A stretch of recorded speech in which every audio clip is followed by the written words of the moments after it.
Thomas Paine, Thomas Paine, Thomas Paine, Sam Adams, Sam Adams, Sam Adams, Benjamin Franklin, Benjamin Franklin, Benjamin Franklin. These men spoke up for what they thought was right. From their courage came such documents as the Declaration of Independence and the Constitution of the United States. From their willingness to speak what was sometimes unpopular but right, we enjoy such liberties as freedom of speech, the right to keep and bear arms, and freedom of religion. There are those who still wish to oppress our freedoms, and there are still patriots willing to stand up and defend life, liberty, and the pursuit of happiness. Men like Zeb Bell, who honor our founding fathers and what they stood for. It's now time for Zeb at the ranch, speaking up and defending your freedoms. Brought to you by Magic Valley Les Schwab Tire Centers and all of the other great advertisers on the program. And now, Zeb Bell. A note to all children that may be listening. All children, remember this. Never, ever make fun of your parents for them asking you for help on the computer, because they taught you how to use a spoon. Good morning, everybody. Here comes Kate Smith, and God bless America, followed by a patriot with our Pledge of Allegiance. Come on, call in. Good morning. And a good morning, good morning to you and your family. I'm Zeb Bell, Zeb at the Ranch, of course, with our major sponsor, your Magic Valley Les Schwab Tire Centers, all 7 locations serving you with the best of tires for your wintertime driving. And also don't forget some of our great advertisers like Burley Physical Therapy and Rehabilitation at 1263 Bennett Avenue, Suite 2 in Burley, helping you get back to being you. Right now, let's go to the phone line and start the day off right with the Pledge of Allegiance. Good morning. Well, good morning, sir. You the man. Yes, I thought I'd do it this morning. I pledge allegiance to the flag of the United States of America and to the republic for which it stands, one nation, under God, indivisible, with liberty and justice for all. Thank you, Wheels. And right now we're going to skedaddle over to the other side of the desk here and have our weather forecast brought to everybody by K&R Rental at 256 South, 600 West of Heyburn. Good morning, Roger and the crew. The best of rental of tools and equipment that you need to finish any kind of a project. Not sure what you need? Call them. Find out. They'll explain it to you. 678-3122. K&R Rental. Right now, here's Gina with the weather. Possible snow showers in the forecast, and the wind will be consistent today. Here's a look at your weather forecast. 30% chance of snow showers, accumulations of less than a half of an inch possible. We will have that wind out of the west, right around 15 miles an hour, gusts as high as 30 miles an hour. We are expecting a high of 38 tonight. Some of those clouds could be leaving the area, partly cloudy skies with a low of 31. The winds will continue out of the west, gusts as high as 35 miles an hour. Tomorrow, mostly sunny skies, high of 37, partly cloudy and 29 for tomorrow night, and by Friday, partly sunny and 40. That's a look at your weather forecast for Zeb at the Ranch. I appreciate it, Gina. Thank you very much. And the weather brought to you by K&R Rental at 256 South, 600 West of Heyburn, right there on the Burley-Paul Highway. You can't miss them. They've got everything from heaters to log splitters to you name it, it's over there at K&R Rental. 678-3122, the number to call, K&R Rental. Morning, everybody. We've got a full plate today and a lot of things to talk about and a lot of your opinions to come on the air with us, hopefully, this morning. And we're going to talk about more of what's going on in Covington, Kentucky in just a few moments.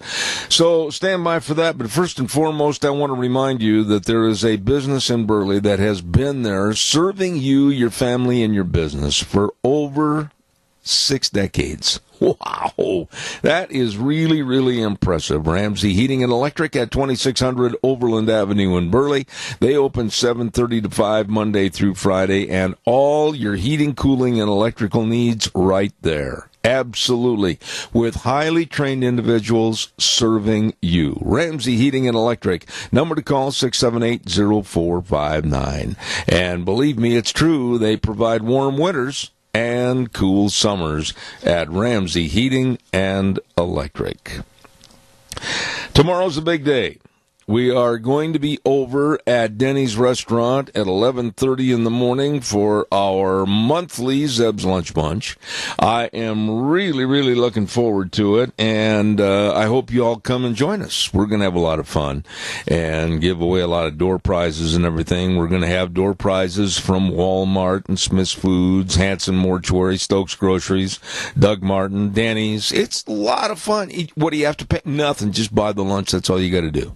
I'm telling you, we're going to have a good time. 611 North Overland in Burley. Denny's Restaurant, serving you with the best of food anywhere, anytime. You be sure and stop over tomorrow at 11:30 at Denny's Restaurant, America's Diner. Good morning. You're on the air. Good morning, Zebediah. How's everything at Murtaugh? Well, not too bad. How are you? I'm not too bad. Hey, I got a question. Uh-oh. Where were the police at this stupid, what's your tongue, Bob, demonstration in Washington? Where were the cops? Well, okay, you and I are on the same page because I asked that question yesterday. Where were authorities?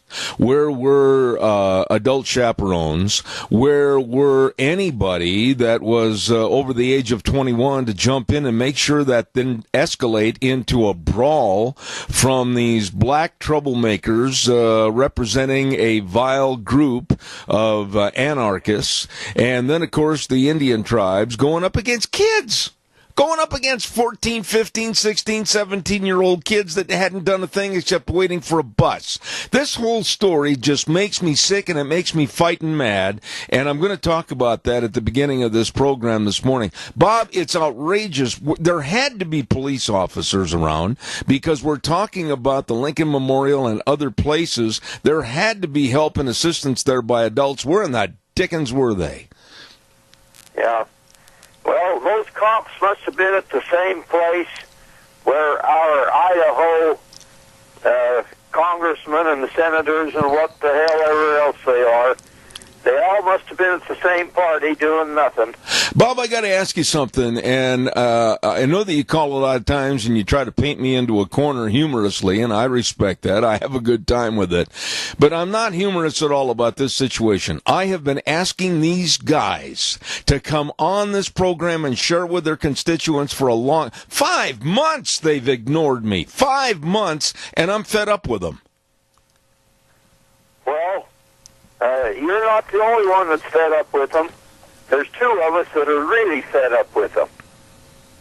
I don't think they're doing their job, and of all people that should not be getting a paycheck this coming Friday, it's our senators and congressmen.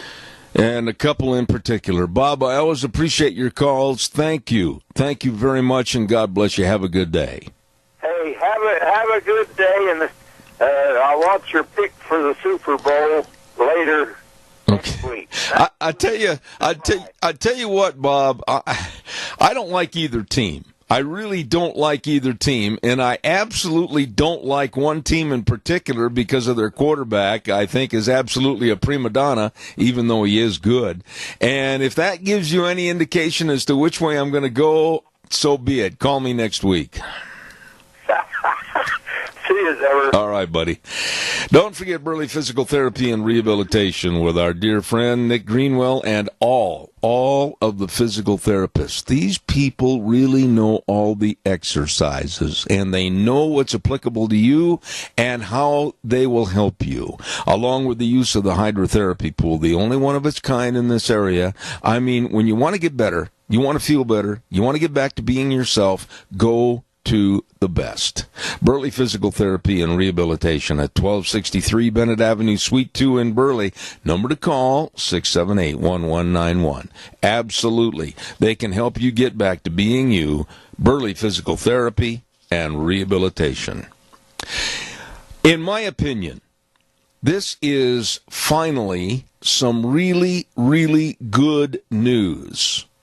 Good news regarding the left's loony and crazed attack on those Covington, Kentucky kids. Doing nothing, but waiting for a bus. Lawyers are coming together to work for free. Let me repeat that again. Lawyers are coming together to work for free to go after and sue the big bucks from any and all of the rabid dogs that spoke out against and in slander and in defamation of character of these kids. I heard one of the attorneys this morning say, yes, we have got to right the ship in this country.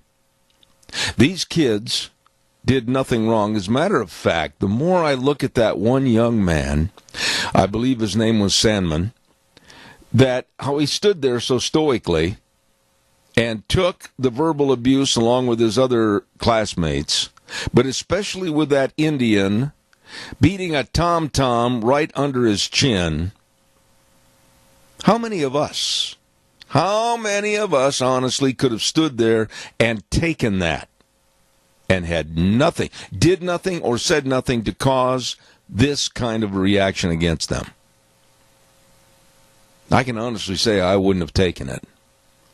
The attorney spokesman said the guilty parties have 48 hours from this morning. Now, the attorney that I saw and listened to this morning was on the air at 4:45 Mountain Time, which would have been 6:45 back east. He's giving them 48 hours from that warning this morning to go out and apologize and delete all their wrong and hateful messages, or else. They're coming after him.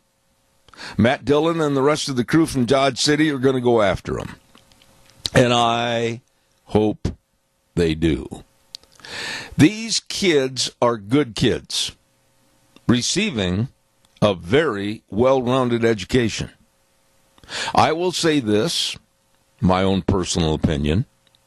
The only reason they were attacked verbally that day waiting for a bus was because, 1, they were white, 2, they were Christian, and 3, many of which were wearing Make America Great Again hats. Would somebody out there in the audience please educate this old man? What in the, watch your language, Zeb, heck is the matter with saying Make America Great Again? We have had some pitfalls. We have stubbed our toe and fallen in many regards and on many issues.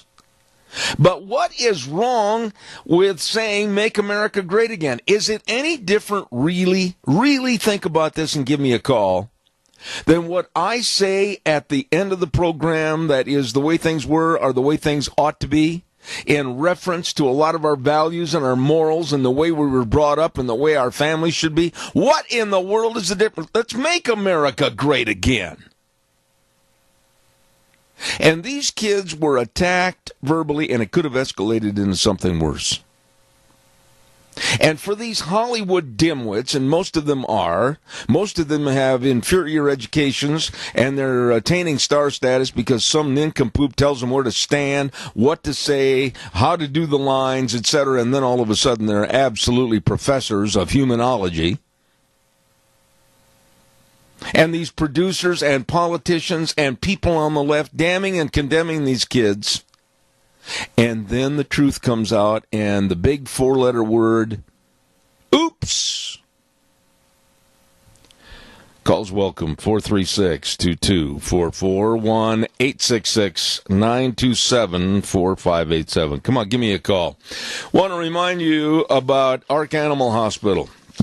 You know, they have been voted Mini-Cascia's best veterinary hospital for multiple times, and Dr. Bill and the rest of the crew say, come on in for any of your animal health problems. Yes, and don't forget, this is a note that they put on the copy they wanted me to mention. If you get baby chicks from the states of Utah or California, you might expose all your chickens to a respiratory disease called Newcastle disease. And if that happens, the whole flock has to be destroyed. Check it out. Be sure and find out. Call Ark Animal Hospital at 678-1177. They're located at 750 21st Street near Connection Credit Union in Heyburn, and they do have the warm hearts for the cold noses. You be sure and get a hold of them today. By the by, on Mondays, as you are well aware, we give away a dozen cookies to Sophie's Chatterbox at 530 East Street in Rupert. Oh, right there on the square. What a wonderful place. A great bakery and fantastic restaurant. Breakfasts are just absolutely out of this world. And I urge you to stop over, but don't forget Mondays at 8:30 we give away a dozen cookies if you can answer the trivia question. Don't you miss it. Caller, good morning. You're on the air. Good morning. It's the Yummy Man. Well, it is. Senior Center. Today we're having ham, pineapple, scalloped potatoes, green beans, and probably some kind of a salad. Yummy dessert. No. We for everybody. Come one, come all. It'll be good. You can eat. Joe, let me ask you, you just said yummy dessert. Now, certainly, you being a connoisseur of all that is delectable and great to eat, you know exactly what that yummy dessert's going to be. Oh, I don't have a favorite choice, I guess, this morning. Brownies would be good. Okay. I heard a rumor that they're going to take your vehicle and they are going to paint Yummy Man all over the side doors. Well, that'll be okay. Okay. God bless you, Joe. That'll be great.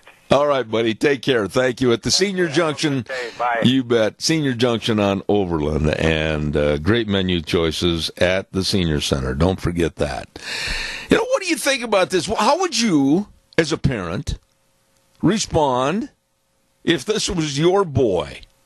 That all of a sudden, now they want to, the left was going after all their records.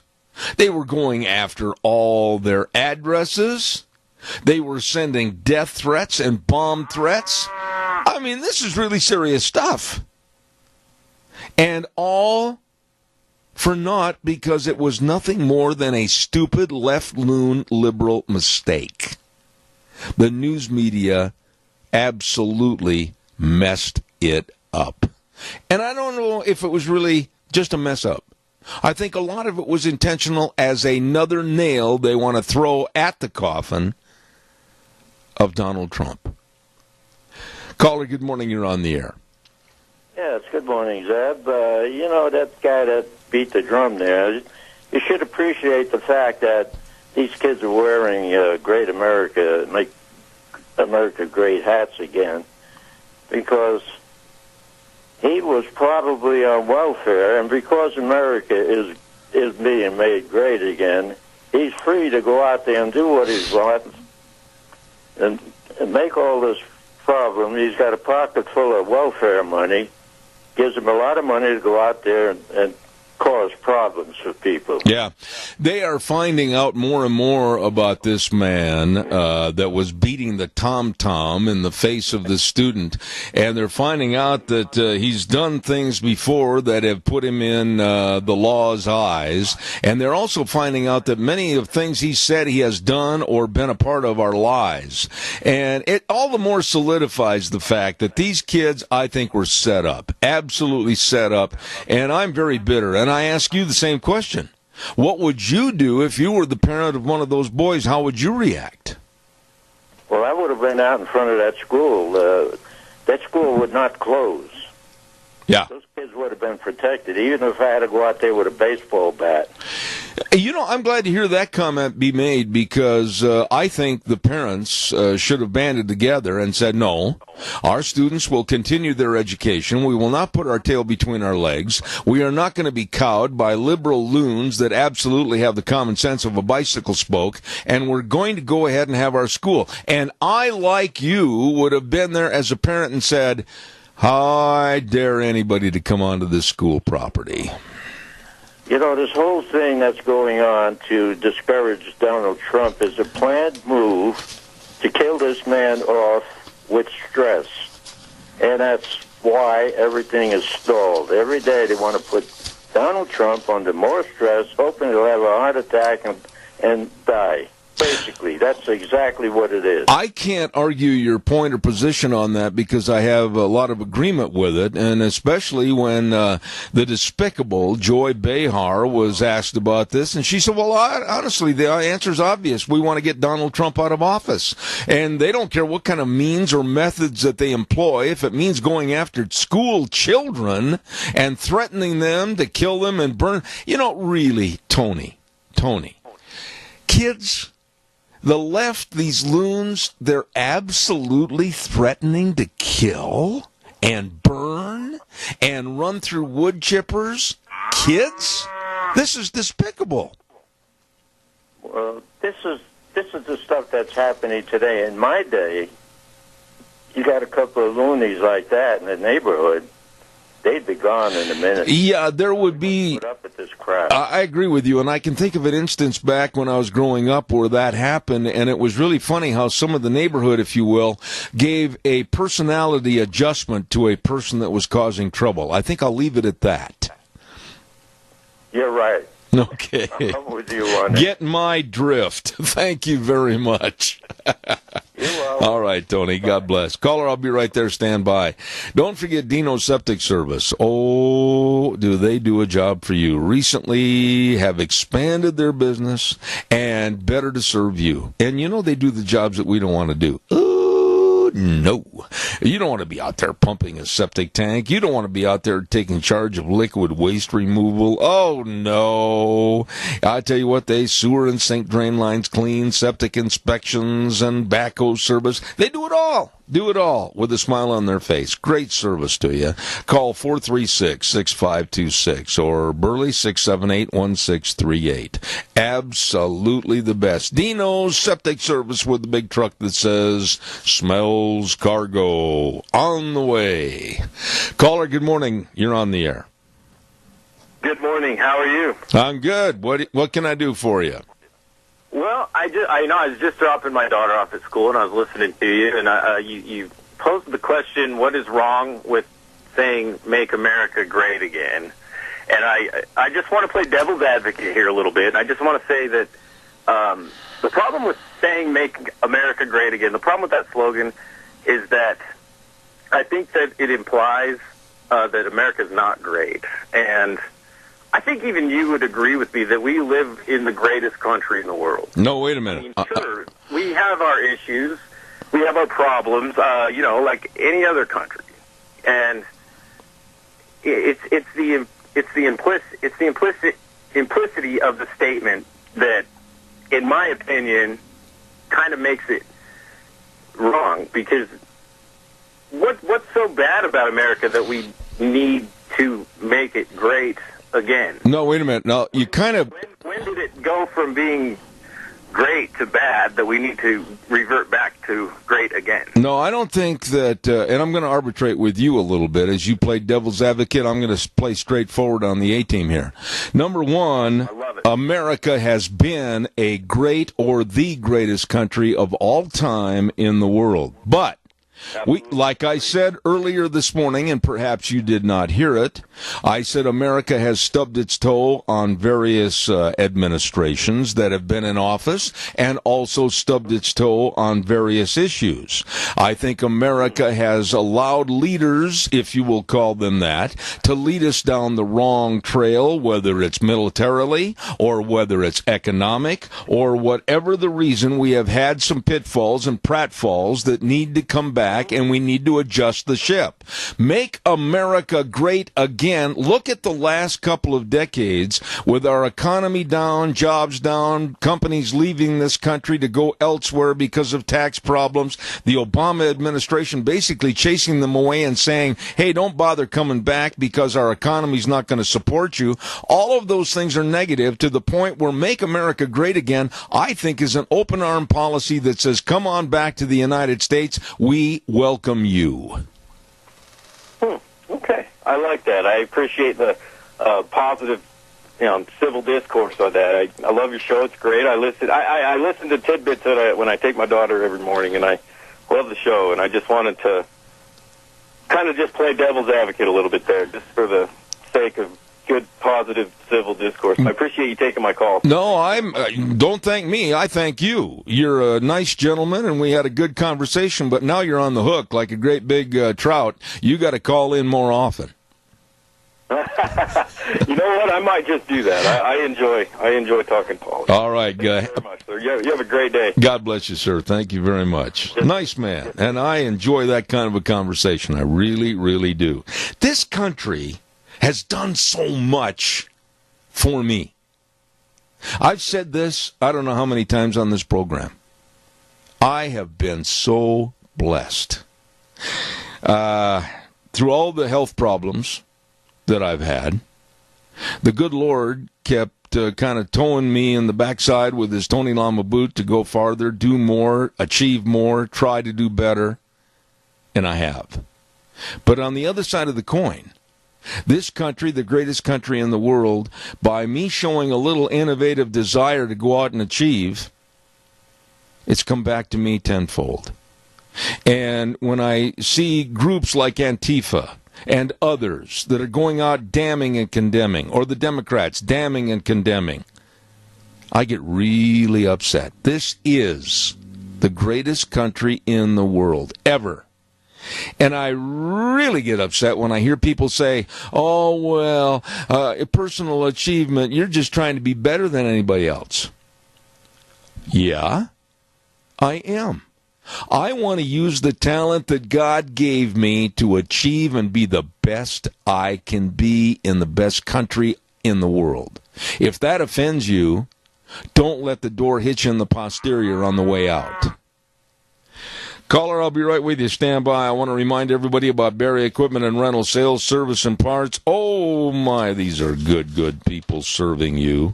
All the equipment rentals, all the retail equipment sales, and they just want to thank everybody for a great year last year, 2018, and boy, they just are looking forward to this year, 2019, and Bobcat offering 0% interest for 60 months. All of this and more at 3 locations. Barry Equipment and Rental, 159 West Highway 30 in Burley with Juan, 465 Addison Avenue West in Twin Falls with Eli, and the Nampa location. Great folks. Stop in, see them today. Barry Equipment and Rental. Caller, good morning. You're on the air. Yeah, good morning, Zeb. I might be wrong in my thinking, but I think what happened was they seen a bunch of young Christian boys that don't believe in abortion, that believe that in the Ten Commandments, that believe in the things that a Christian does believe, and the media and the people there decided that was a good group to attack. Oh, I think you are spot on the money. Which was a great thing. No, Jerry, just a minute. We can't override each other. I'm just going to compliment you. I think you've hit the nail right on the head. To use very simplistic language, this black agitation hate group that was there, along with the American Indians, they were using these kids as a focal point, and they thought it was a cheap shot to get their way on the news, and they accomplished that. But now, I hope they pay for it. Well, I hope the heck they sue the heck out of them, and I hope some of them end up in jail, and I hope some of these newspapers that are spreading lies on a regular basis really have to pay a whole bunch of money and maybe think twice about doing it in the future, but I don't think there's enough money to do that to them because they've got more money than they need anyhow. Well, I'll tell you what, Jerry, we've got to have, everybody's got to clean up their act. I don't care what line of work it is, if we all would try to clean up our act and look at each other, not as color of skin or ethnicity, anything else, but just say, hey, Bert, you want to come over for a cup of coffee this afternoon or whatever, and just try to be friendlier with people. I think we'd alleviate a lot of the problem. I'll tell you what, Jerry Voss, if they all were lunch bunchers, they'd be a lot better off.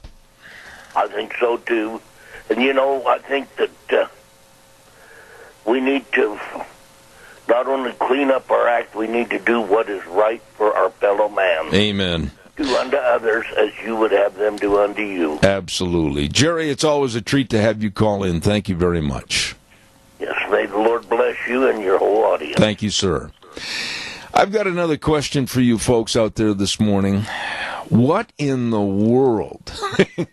I chuckle when I ask this question because it should be so obvious. The answer should be so obvious, and there shouldn't be a duh next to it. What in the world is wrong on the 2020 census asking a question right up front, are you a citizen? Oh, the outrage by the left.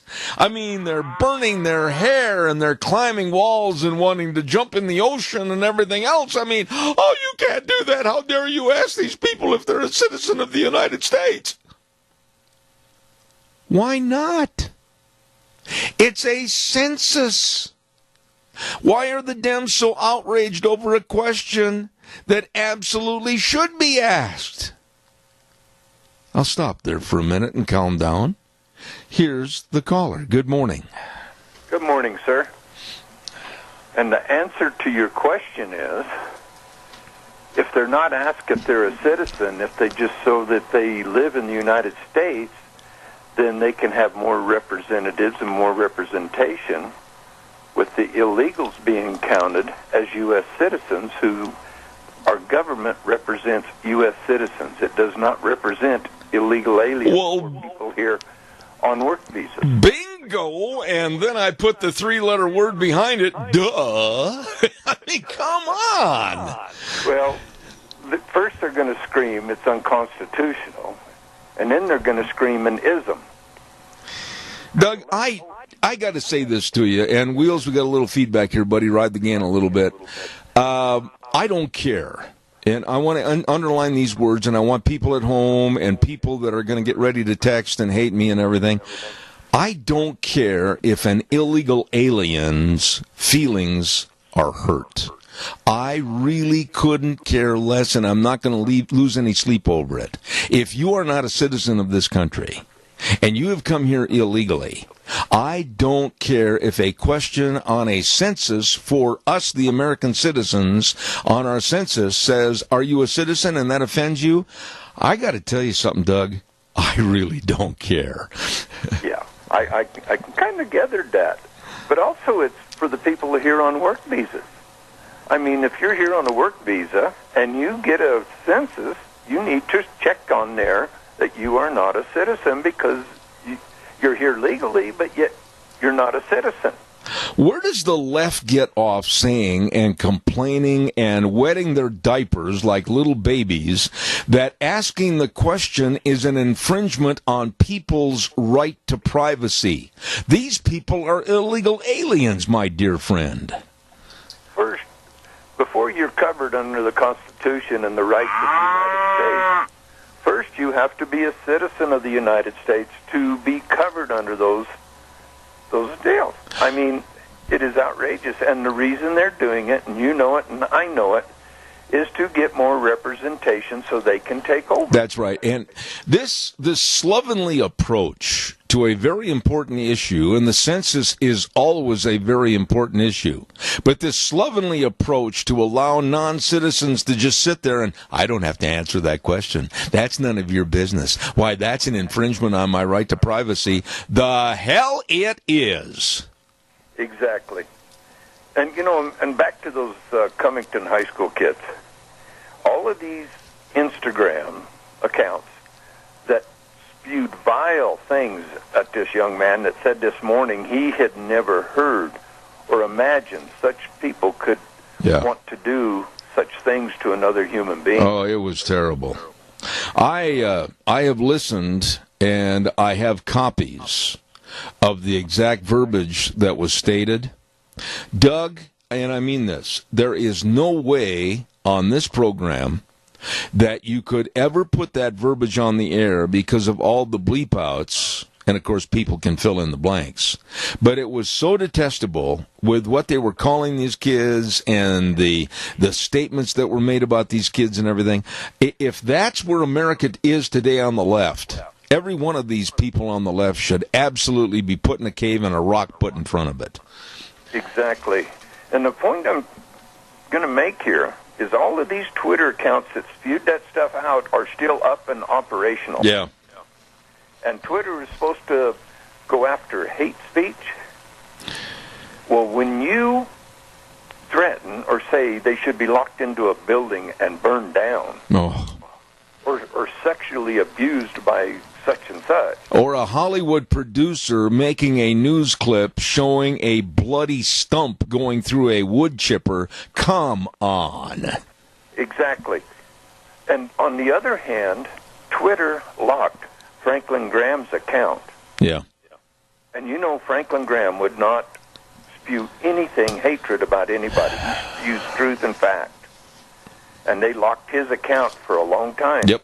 And these other Twitter accounts are still running. So America, it is time to wake up and tell your elected officials to do something about these free enterprise who have a monopoly, and they are left-leaning, and they are going to try to influence this next election. Yeah, well, wait a minute. Therein lies an oxymoron. You just said tell our officials. Well, hold the bus, Gus. Make sure the door's open before you jump on, because how do you tell these elected officials anything when A, they never respond to anything, B, they don't take your calls, or C, you can't get them on a doggone radio program? This is true. That's when we need to go to the election box, and we need to vote them out of a job.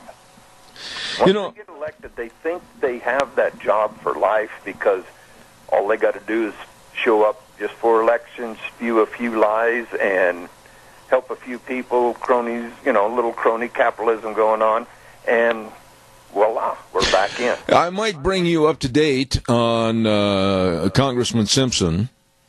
Crickets. I might bring you up to date on Senator Crapo. Crickets. Nothing. Yeah, I've called them, all four of them, I've called them. Oh, what's your address so we can reply? I said, don't send me a damn form letter. Don't, save the paper, save the postage. Yeah. No, you're not going to find any kind words from me because the constituents, you and everybody else on that audience, deserves the opportunity at least once a month to hear what's going on, what's not going on, and ask questions and find out real answers during real time. These form letters, I could send you a form letter every doggone day and it wouldn't tell the answers you want to hear. You need to hear it from their lips, and I'm sick and tired of a non-response attitude. And somebody said to me the other day, well, yeah, but you and Mike Crapo were good buds. Well, that doesn't make any difference. I have not heard a word back, and you know, Doug, of anybody, because I've shared this with you. I have called, I'll bet you 20 times, asking to get them on the air for various things and answers to questions, and crickets. Well, they might have been in Puerto Rico on the beach. Oh, I forgot. Mai Tais are more important than you. I got to run, Doug. I'm late. Thank you, buddy. Hey, everybody, let's do what you can for our senior centers. Remember, the best classroom in the world is at the feet of a senior. Got it. Thank you very much. Don't forget Patterson's at 421 East Main in Burley. Oh, man, I was in there with Deanne, and I'm telling you, Lorena was there that day and showed us around the store and everything. They've got all the TVs, from Samsung, Sony, Toshiba, and all the electronic needs, your own home theater system. Oh, man, that'd be fun, have your own home theater system. And they've got the video surveillance cameras and the HughesNet internet, and they deliver and they install in the Burley area. These are really, really good people. Patterson's at 421 East Main in Burley. Open Monday through Saturday, 9 to 6. Stop in and see them today about what you really need, like maybe car stereos and speaker systems, everything at Patterson's, 421 East Main in Burley. Holy moly, it's time for the weather forecast already. Zeb, look at the clock. And the weather forecast brought to you by our friends, and they are, I'm going to be over there tomorrow, at Mount Harrison Audiology and Hearing Aids, and they're located right behind the Minidoka Hospital, across from the emergency room. Absolutely. I keep telling you this, that all of these doctors over there at Mount Harrison Audiology absolutely know all about hearing and hearing health. And if you're noticing a diminishment in your hearing, don't let it go. Please call for a hearing screening today at 312-0957. Caller, I'll take your call in just a minute, but first of all, here's Gina with the weather. Possible snow showers in the forecast, and the wind will be consistent today. Here's a look at your weather forecast. 30% chance of snow showers, accumulations of less than a half of an inch possible. We will have that wind out of the west, right around 15 miles an hour, gusts as high as 30 miles an hour. We are expecting a high of 38 tonight. Some of those clouds could be leaving the area, partly cloudy skies with a low of 31. The winds will continue out of the west, gusts as high as 35 miles an hour. Tomorrow, mostly sunny skies, high of 37, partly cloudy and 29 for tomorrow night, and by Friday, partly sunny and 40. That's a look at your weather forecast for Zeb at the Ranch. Dr. Pickup, Dr. Mitchell, and Dr. Hunsaker serving you and your hearing health at Mount Harrison Audiology and Hearing Aids in Rupert, 312-0957. Caller, thank you for your patience. Good morning. You're on the air. Are you there? On the census form, don't they ask the color of your skin, too? You know, I don't know.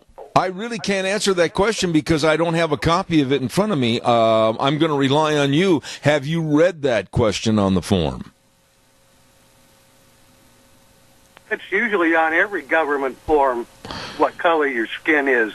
That offends me. Well, I don't see where there would be a need to ask anything about the color of a skin tone. If you're asking whether they're a United States citizen, that's one thing.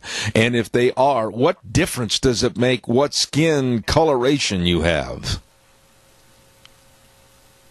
That's what I wanted to know. I'll find out. And when they ask those questions, I make my own box, and I write in Homo sapien. I don't write what color my skin is or what race I am. Yeah, I don't like those kind of questions either. I mean, what difference? If they're a citizen of the United States, that's ample enough information for me, unless they're trying to figure out things to the nth degree. I appreciate your call. Thank you, caller, very much. Thank you. I will check that out, too. I want to, in accordance with what's going on with the census, are you a citizen? Okay? Then I heard the story of all stories last night, honestly. Here on TV was an illegal alien, and I need your help on this, folks. Help me on this. An illegal alien that had been born and raised in this country. I shouldn't say born in this country, brought to this country illegally, and attended all of our school systems, and went through law school to become an attorney. Still not a citizen. Hasn't taken the time to become a citizen. He's an illegal alien. Well, I guess my questions are, how could they, when they graduate from law school and all the different things that they have to stand up for, he's an illegal alien practicing law here in the United States, and he wants to change the Pledge of Allegiance. He says that the Pledge of Allegiance needs to be changed to be more illegal alien friendly. I pause. I really pause. And a lot of questions come to mind. But how in the world can they that are not citizens of this country criticize us that are citizens of this country, born as citizens of this country? How can they possibly criticize our Pledge of Allegiance to this, the greatest country in the world, and say that it needs to be more inclusive and changed to be more illegal alien friendly? This guy was on TV last night. And thanks to my lovely wife, I did not throw Justin Boot through the 60-inch screen. But change our Pledge of Allegiance. I will say this, and I want to be as emphatic as possible out there for those that wonder what side of the fence I'm on. The pledge will always be stated on this program as it is. If a person gets on the beginning of this program and starts spouting the wrong pledge or a change in the pledge, I am telling Wheels that he had better cut the microphone and the phone line immediately. I will not allow it on my program. The Pledge of Allegiance, I'm as committed to as I am our national anthem. There have been a lot of people out there that have made the statement, oh, let's change the national anthem. It's so hate-filled. It's so war-filled. And I've said this many times before, these not very bright people, and they're not, have never really read slowly all the words in the stanzas of our national anthem. There are some of the stanzas that absolutely bring me to tears with pride for this great United States of America. And for them to make light and say, oh, well, let's change it. It's too hard to sing. Oh, well, it's war-filled. We don't want to have anything that shows anything to do with the military. Oh, let's change it to America the Beautiful or something else. No. The national anthem, and really do this for yourself. Go to your computer or whatever and get the entirety of the song. And read it to yourself very slowly. And savor all the words. And then you tell me, I dare you, to come on the program and say that we need to change the national anthem. Calls are welcome, 436-2244, 1-866-927-4587. I think it's the fourth stanza that gets me with, whoa. I mean, I just backed up and I thought, man, I am so proud of this country and all of those people that gave their everything for this country to survive and exist. The blood, the sweat, the tears, and all the lives stacked upon each other, especially like at Fort McHenry. When the British thought, that flag's coming down, we're going to mow it down, and that flag never once wavered. It stood tall. And then people today that have the common sense of a goat, they want to change all that.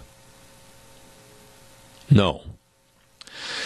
Don't forget our Magic Valley Les Schwab Tire Centers, all 7 locations serving you, and service is the key word. They want to make sure that you're prepared for anything the road throws at you, mud, yuck, ice, snow, you name it. Oh, brother, they've got all the tires with all the tread designs to let you and help you drive safely. Absolutely. Get in there today with your car, pickup, SUV. They can and they will help you with the best of tires and the best of brake service and front end alignments and shocks and struts and batteries. Oh, batteries are so important. You don't want to turn your car on in Alamo, Nevada, and it goes click, click, click, click, click, click, click. No, make sure you got a good battery from your Magic Valley Les Schwab Tire Centers.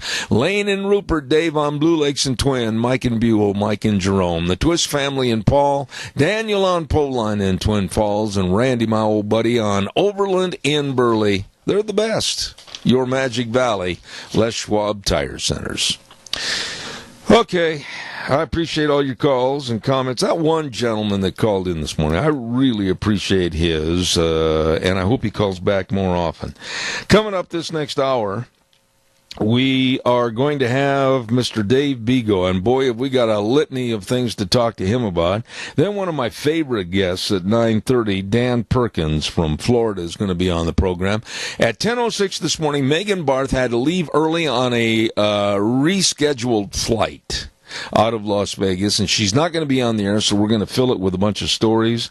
And then at 10:30, oh man, I just got so excited having this man on the air a couple of weeks ago, Ryan Morrow. He's a terrorism expert, but he also did a documentary on the Holy Lands and finding the various locations of the Book of Exodus and everything. Wow, really exciting, and I can't wait to talk to him again.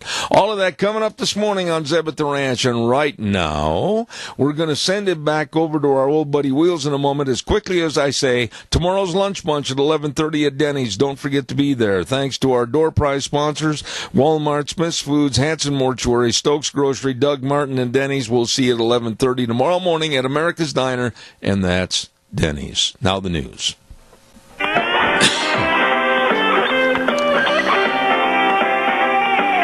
Oh, good morning. Hour number 2 on Zeb at the Ranch for this morning, and brought to you by our major sponsor, your Magic Valley Les Schwab Tire Centers, all 7 locations, serving you with the best of tires at no matter what the road throws at you, mud, ice, sleet, snow, you name it, it's all going to be taken care of. Great driving tires from Les Schwab. And don't forget, too, of course, some of our great advertisers like Burley Physical Therapy and Rehabilitation at 1263 Bennett Avenue, Suite 2 in Burley, helping you get back to being you. Right now, Wheels, may we have this word for Western Waste. From the canyons of the Snake River and all across southern Idaho, we're always at your disposal. Western Waste Services, we care about our community, our resources, and this great land. Western Waste Services is lending a hand, always at your disposal. Western Waste Services, I urge you. And Deanne, I just got a note, by the way, that Wheels is having a hard time trying to reach Mr. Dave Bigo. Did we make sure that he has the correct number? Western Waste Services, don't forget, they're ready to serve you, always at your disposal to get rid of your garbage. I urge you to get a hold of them today and get on the route service. And then once a week, they'll come by and get your garbage. You can wave goodbye to it. It's gone. It's out of there. Wonderful service. And also, they've got all the different dumpsters in various sizes. Drop one off, fill it up, they come and get it. Wow. Always at your disposal. Western Waste Services, 734-6969. Oh, Wheels, jump on the line here real quick and read back the number to me that I gave. I gave you a different number for Dave Bigo. What do you have over there quickly on the air, real fast? I just have his main, which is the 317-8. No, I gave you another number this morning, I believe. Did I not? I don't think... Okay, well, I'm going to give it to you right now. You call immediately. 239-395-4553. Okay. Got it? Thanks, buddy. Appreciate it. Thank you. I'll talk about your mom for a minute. Hey, Minnecasia Hearts for Seniors with Holly Rowe. Excellent business at 135 East 23rd Drive in Burley. You know, if you're a senior and you want to stay at home, I don't blame you. But you might need a little help with some of the daily tasks, or maybe some of the meal preparation, or maybe light housekeeping, or errands, whatever. You know, just give them a call. Minnecasia Hearts for Seniors. And the number, 312-5715. That number again, 312-5715. Minnecasia Hearts for Seniors with Holly Rowe. You call them today. Really, really good folks. Wheels is going to get a hold of our old buddy Dave Bigo, and we'll have him on the air right after I tell you about Hanson Mortuary at 710 6th Street in Rupert. Oh my, yes, with Joel Heward, his family, and his staff. Don't forget Hanson Mortuary. Always always serving you and your family with the highest ethical standards, with unquestioned integrity when there's the passing of a loved one. I've sat and visited with Joel many, many times and hours about everything they provide for service to the families in the community. I urge you to remember the number 436-5636. Hanson Mortuary in Rupert, and Joel Heward also serving you at Morrison Payne Funeral Home on East Main in Burley. Did you ever have to cough and you're trying to hold it off? Hold that cough at bay. Wheels, do we have Mr. Bego on the line? Yes, sir, we do. And Wheels, by the way, thank you for your diligence. Appreciate it. Thank you very much. Sir, always. Mr. Dave Bego, Indianapolis, Indiana. I'm joking again. Say something, Bego. Bail me out.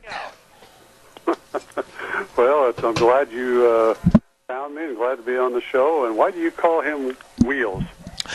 The young man, and I don't think it's a secret to anybody, the young man's in a wheelchair, and I just started calling him Wheels, and he's one of the best doggone employees you could ever have. Well, great. That's great. All right. Now, I'm going to ask you a question. Who the heck is Pete Buttigieg from Indiana?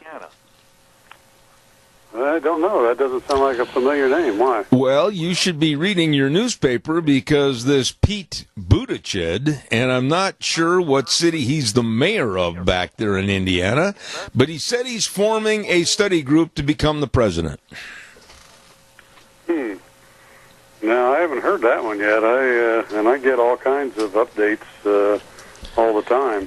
It was on the news early this morning that this mayor evidently thinks because he can run his town so efficiently and effectively that he wants to become president, and I thought I'd ask you about him because, wow. Evidently there's not a limit as to education for presidency. How do you spell his last name? I'm not even sure about that. I just know it was said Buttigieg, and that's the name that I used. Huh. Anyhow, now that you're going to be going and searching after the program's over to find dear old Peter, I'm going to ask you about the shutdown. How long can we stand this mess much further? Well, to be honest with you, and talking to and doing business with businesses across the country, it's not hurting the business community that much, but there are a lot of things going on, with federal employees that aren't getting paid and, things that aren't getting done, like our TSA at the airports isn't very good and the FAA is not performing very well. And, you keep going down that list. That's the bad part about it. But, we, in talking to other businessmen and seeing other businesses and things we're seeing, the economy just keeps on plugging along. Yeah. Let me ask you this, Dave, in regards to the shutdown. Here's what I would do, and I want you to tell me how wrong this is. If I was Donald Trump, this afternoon at 2 o'clock, I would say the following. Okay. And Wheels, we got a little feedback here, if you would, buddy. Okay, if you don't want to have any money for me, and using Pelosi and Schumer as we'd only give him $1, I would say at 3 o'clock this afternoon, we're going to employ the services of our United States National Guard where necessary, and how many numbers dependent upon the border crossings in various areas. That's number one. Number two, I would go to a nuclear option to say, you don't want to do this, you don't want to fund this, I'm going to take through executive order the various things that I, by law, as President of the United States, can do to eliminate this problem and also provide for border security. End of story. Democrats go crawl back in a hole. No, I agree with you 100%. We've talked about this before, and I've written a blog about that many years ago and everything, and I'd give the whole military, I'd turn the whole border over to them because they'll close it down, they'll fix it. And but the Democrats, they're using Zeb.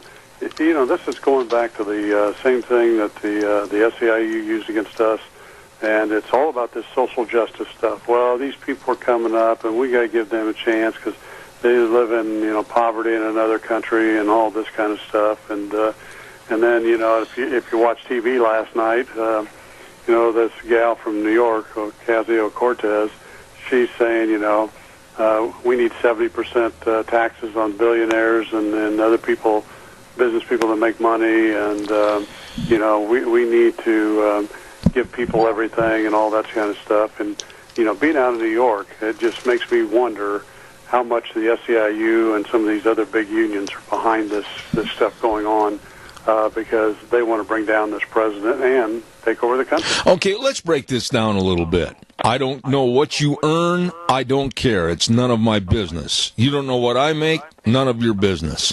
However, when you start having a 29-year-old child, which basically she's never done anything, she's never been anywhere, she's never accomplished anything, and people are actually listening to her, and she comes out in condemnation of those that are paying the bills, the big money people that are raising the money on their own integrity and own wherewithal to increase the size of their business and hire more people, and she's saying that they should have, starting at a 70 to 80 to maybe even a 90% taxation rate. This is lunacy. Well, it exactly is, and that's what I'm saying. I think behind the scenes, the unions and, of course, the far lefts, the Soroses and people like that, are getting into these people's heads, and they can help get them elected so they can go out and they can do this stuff and attack Trump and then go after the businesses in this country and that, because bottom line, Zeb, and people got to step back and take a look at this. These people don't understand business at all. They don't understand how to run a business, and they're not providing anything for anybody else. All they're doing is going and saying this stuff so they can stay elected and get the big salaries and benefits they get in Washington. Right there, Dave, you made the point of the day for me, because this is where I got so mad last night listening to Ocasio-Cortez on television. She's never done anything. She's never done a dadgum thing, and yet she is preaching to you, Dave Bigo, and me, Zeb Bell. I started my own business with my own hard luck, my own bad luck, and my own tenacity to succeed and turn it into good luck and a good business. And how dare this woman say that because you're successful, we're going to nail your hide to a tree and we're going to start taxing the daylights out of you. This just teased me off. Well, Zeb, everybody's got to get used to this, because this is what we're going to hear from now until 2020, because they're going to really go after the president and the Republican Party, and they're going to use people like this. I mean, look at Bernie Sanders. Bernie Sanders never done anything. I think his whole life, he worked maybe 1 or 2 years in the private sector. He has no idea how good our capitalistic free market society is. And all they look at is what can I get for free and what can I get other people free so I can keep a political job. And that's not, politics is not what grows this country and has made it great. People starting their own businesses and doing things and working hard and persevering and moving up in life, that's what made this country great. And I was talking to a young guy the other day, and he's starting his own brewing company, and he's a millennial, okay? And he says, I don't get all this stuff. He says, people need to go out and work hard. He says, I'm working hard on this brewing company. It's going to take me a while, and I hope I'm successful at it, but I'm determined I'm going to do this. And by the way, while I'm doing this, I'm working another job. There you go. And this is what we need in America. Yeah, this is my whole point, Dave. I know that you put a lot of time and effort into your business, or it wouldn't be the size and magnitude and greatness that it is today. I put a lot of time into my business, along with my lovely bride and others that I've hired to help me build this business. And for somebody that's only 29 years old and has never done anything, I'm not making an infringement on those 29-year-olds that are out there doing their best to start a business and make something of themselves. I'm talking about this woman. Wheels, are we off the air?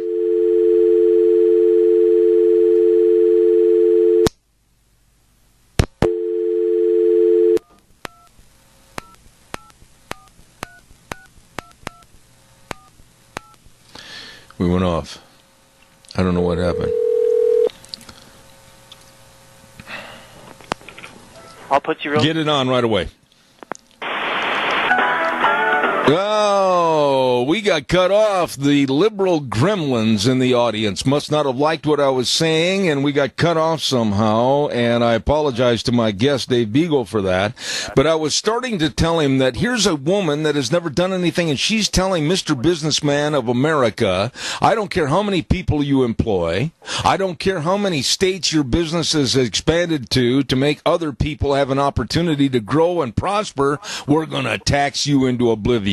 Where is the common sense on the left, if there is any?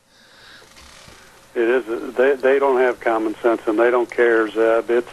It's all about their way or the highway. And as I've preached many times on your show, is their ultimate objective is to bring this country down and turn it into a socialist, communist country, so they can control us. And that's why unions want to get members and get people unionized. It's because they get them all about the same, they make about the same, they work about as hard, and they can control them doing that. And, people need to wake up, and I think they are, and I know union members are. There's a lot of union members. I saw a list of, I get it every week, of union members for the SEIU that placed grievances against the SIU because they're not representing them the way they should be. And I just saw an article today on the teachers union out in California that the teachers union is not doing this for the kids who are, the bottom line are the ones that should benefit from everything. They're just doing it for money for their own pockets. And we need to keep telling this story so more and more people wake up to these people. Yeah, it sounds good. We're going to do this for you. We're going to give you this. We'll take care of you and all this kind of stuff. But at the end of the day, all they care about is themselves. Absolutely. I want to shift gears to another story right now, and I want to ask you this. If you open up your 2020 census form and you see a question there that says very simply, are you a citizen? Are you offended by answering that question? Not at all. Why in the world does the left get off saying that question is an infringement on people's right to privacy? We have every doggone right to know who are illegal citizens in this country, or illegal aliens in this country, I should say. And why in the world should we even care a smit about whether a person answers that or not, other than the fact that if they're illegal, it's going to distort the districts, and that's what I'm concerned about. Well, because the left wants these, they don't want anybody, they want to bring these people in across the border that are illegal. That's right. And get them under their control so that they can use them for their votes when we have the midterms and the presidential elections. And that's what this is.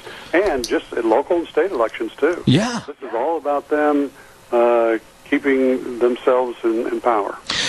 Dave, we could go on and on about this stuff. And then last night, of all things, I was listening to an illegal alien that has gone through our school systems and has become a lawyer. Now, here's the oxymoron. How can he be an illegal alien in this country practicing law and be a qualified lawyer when he's illegal? Okay, we'll talk about that a little bit later. But he wants to change the entirety of our Pledge of Allegiance because he said it is not fair and it's discriminatory against illegal aliens. Yeah, I saw that last night on TV, and that was just, a bunch of what. And but again, it's the left's way, and this is all being done behind the scenes by the left. They get with these people and they put this stuff in their heads and they get them on TV and the media and stuff like that because what they're trying to do is convert the mentality of this country, especially the millennials, the younger people, and that's how they get behind these people and do these things, and it's sad, and that's how they control the media too. Yeah, but you know as well as I do, the root of the problem has got to be corrected at the education level. I mean, I've been shocked with all the different news stories that have been sent to me by very reliable sources, teachers, professors, etc., and students, that have said the education system is so absolutely, terribly left and liberal, it's never going to get corrected. Yep, and that's true because, the left is trying to bring us down from inside, and they started this back many years ago, and they're using Saul Alinsky tactics. And part of it is teaching and training our youngsters that the left and socialism and communism is the right way to go. And at the same time, they're using the Alinsky tactics to attack Trump and the Republican Party. And this is going to continue to go on. And people have to wake up that at the end of the day, it's about bringing down this country. You know, Dave, I haven't got a lot of time left. I've got about 3 minutes left, and I absolutely want you to respond to this horrific story that was all wrong. And the liberal media, I think, should be absolutely slapped with a ruler over what happened to those Covington, Kentucky kids at the Lincoln Memorial. Tell us a little bit about your thoughts. That was terrible. And, Zeb, it's sad that you're seeing young kids, and these kids had some, smarts about them and that, and they actually handled themselves pretty well. But it's sad what's going on in this country, and they're going to attack us at all levels and all areas, in religion, and you got to think about it. In socialism, communism, they want to bring down God in our country too, and that's right. The wrong thing. And they'll go after religious people like that. And, they went after Mike Pence's wife, too, because she's teaching at a Christian facility. That's right. Yes. And I wish we had more time to talk about that, but I want to end it with one final thought here.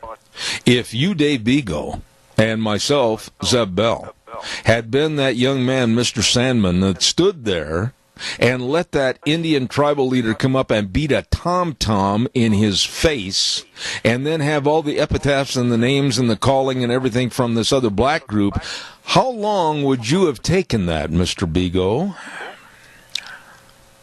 You mean before I retaliated? A tad, yes. I learned with the SEIU that you can't do that. What you do is you monitor and keep track of everything they do. And what we used to do, too, is we used to take pictures of all the things they were doing. And then we used it to expose them and their lies and everything. And that's what the Republicans need to do, is when this stuff comes out, and Trump needs to do, instead of firing back at them with bullets that aren't good, is to expose them and expose the fact that, hey, what they said was not true, and here's the truth. And you keep doing to this, and what you find is these people start backing down and hiding.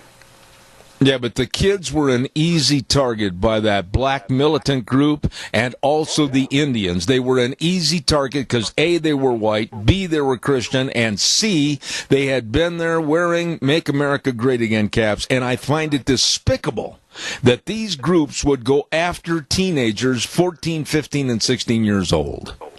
Oh, I know, but, Zeb, they went after our employees as they were coming out of the buildings at night working and that, and we have some young employees that have just got out of high school or college, and they were attacked by these people doing the same kind of stuff, and this is their tactics, and this is their agenda, and people need to wake up. I've been through it. I know exactly what they're doing. Well, on a lighter note, I'm sure you're aware that the NFL is going to get sued by the Saints fans because of a really disastrous play that cost them the game last Sunday. Quickly, what are your thoughts, real fast? Yeah, I saw that play. I thought at the time that was very questionable, and I'm interested to see how that plays out. I will tell you this, David. It wasn't pass interference. It was a smoking. Hey, yeah, it was. God bless you, man. Have a great week, and I'll talk to you next Wednesday. Thank you so much, Dave Bigo.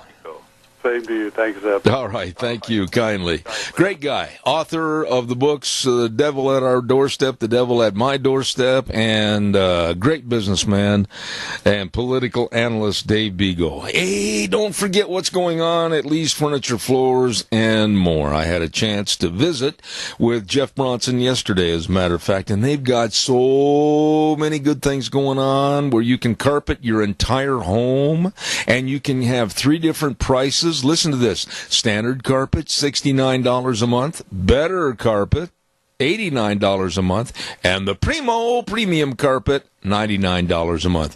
Oh my goodness, what a selection they have. It includes carpet, sales tax, pad, and installation. Check it out today, the January flooring event at Lee's Furniture, Floors, and more. They're waiting right now to serve you at 459 Overland in Burley. Please stop in and work with the professionals to beautify and comfortize your home from Lee's Furniture, Floors, and more. Wow, got a lot of things cooking this hour. In just a minute, we're going to talk to one of my favorite guests on the program, and that, of course, is Dan Perkins. But before I do, I want to remind you that if you need to just get out and enjoy the great outdoors, and maybe if you are a snowmobiler or thinking about becoming a snowmobiler, stop over to Let's Ride. Walk in the door of the showroom and stop right there. Stop. Now take your head, turn to the left, turn your right. Oh my goodness, you're going to say the same thing everybody says. How in the world they get everything in here? They've got all the snowmobiles, and I mean all the snowmobiles. They've got all the accessories. They've got everything over there at Let's Ride, 270 Highway 24 between Rupert and the World. And they're open Monday through Friday, 9 to 6, Saturdays 9 to 4. They've got the snow plows for all the four-wheelers. I still think we're going to be needing those, so don't forget that. And a great service department. Let's Ride. Absolutely true. This is where the fun is sold. There's a gentleman that's been on my program many, many times.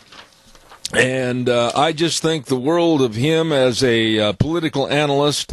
He's a master storyteller and author of the Brotherhood of the Red Nile trilogy, and he tells it like it is. Good morning to Dan Perkins. How are you?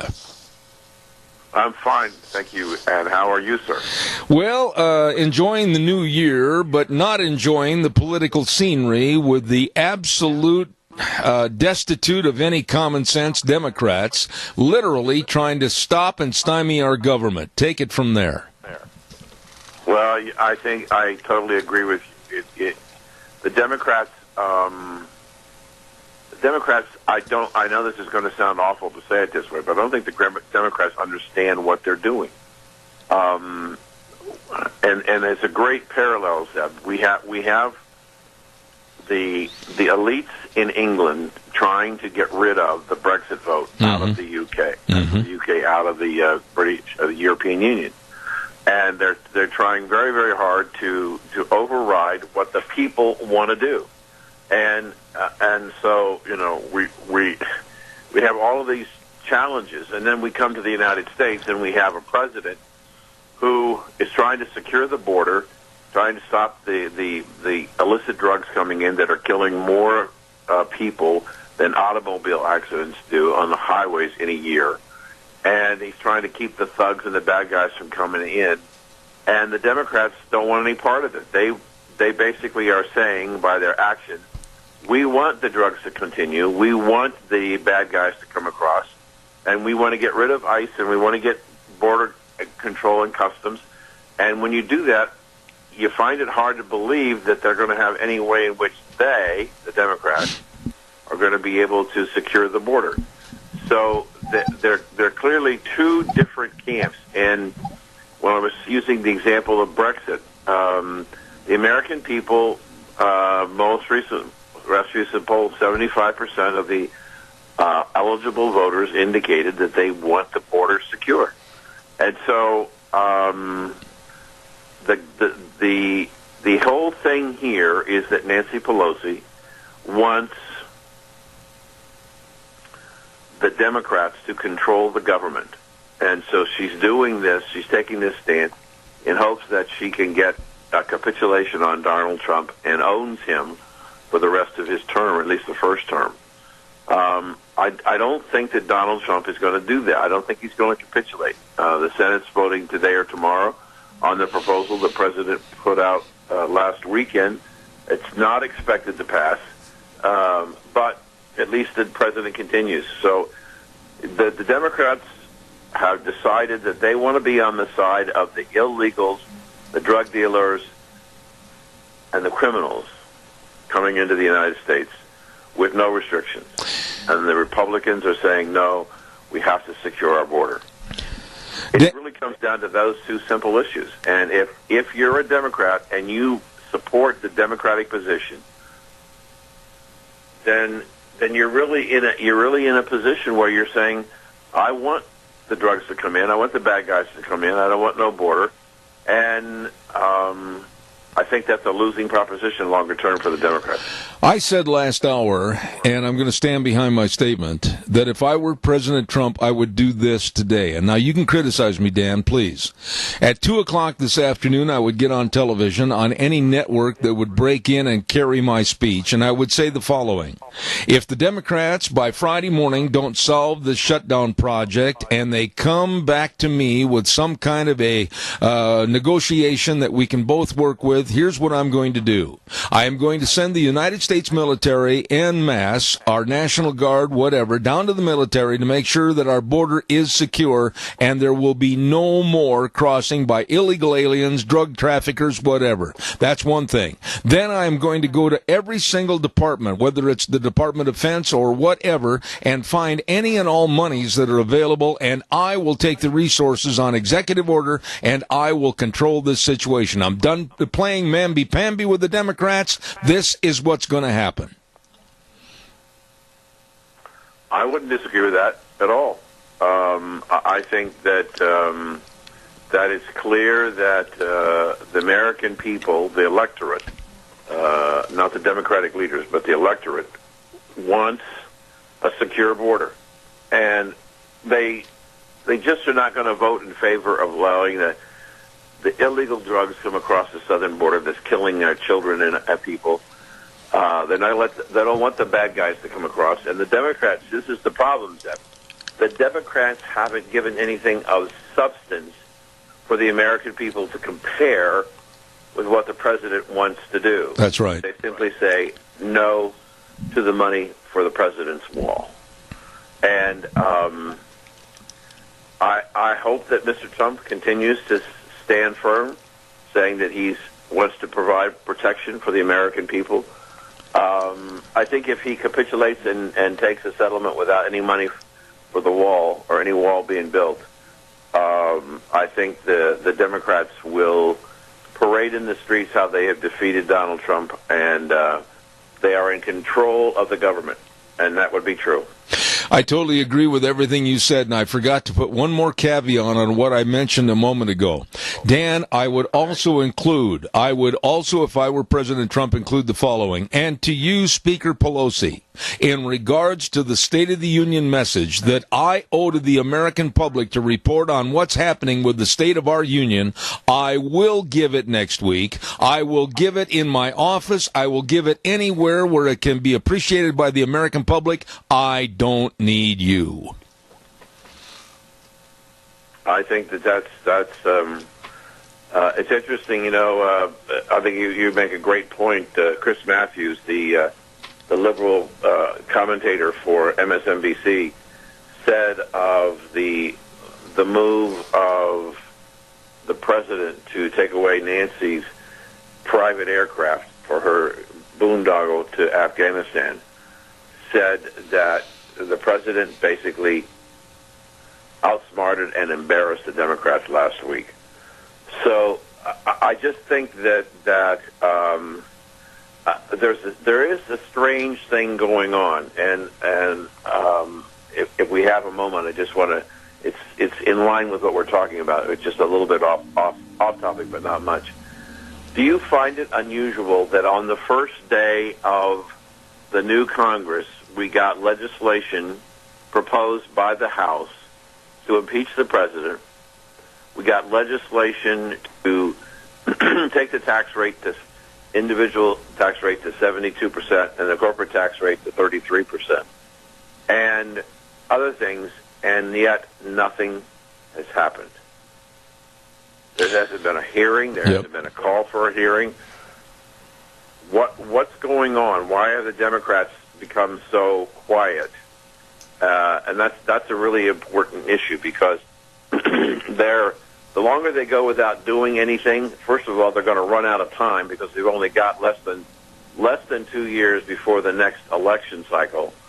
And if they're not doing anything now, have they had conversations, for example, with the Mueller group, that there isn't really anything there, and if they were looking very hard for Mueller to give him the evidence that they needed to in order to impeach him. And the BuzzFeed story last Friday, with over 200 journalists calling for the impeachment of the president on a story that they never, ever researched themselves, and even the special counsel came out and said, no, that's not true.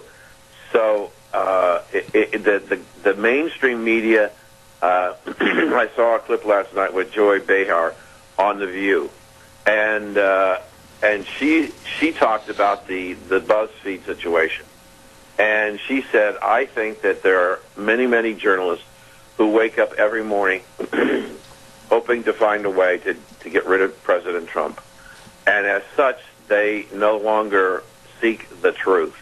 They seek the information and need to try and get rid of the president.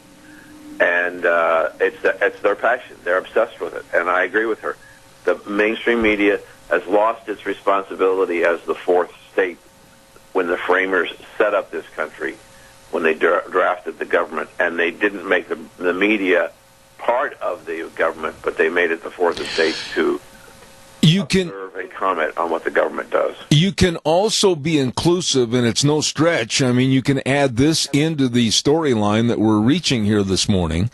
You could also add in what happened to the Covington, Kentucky boys back at the Lincoln Memorial when they were attacked by two groups, basically verbally, a black militant group and then the Indian tribes.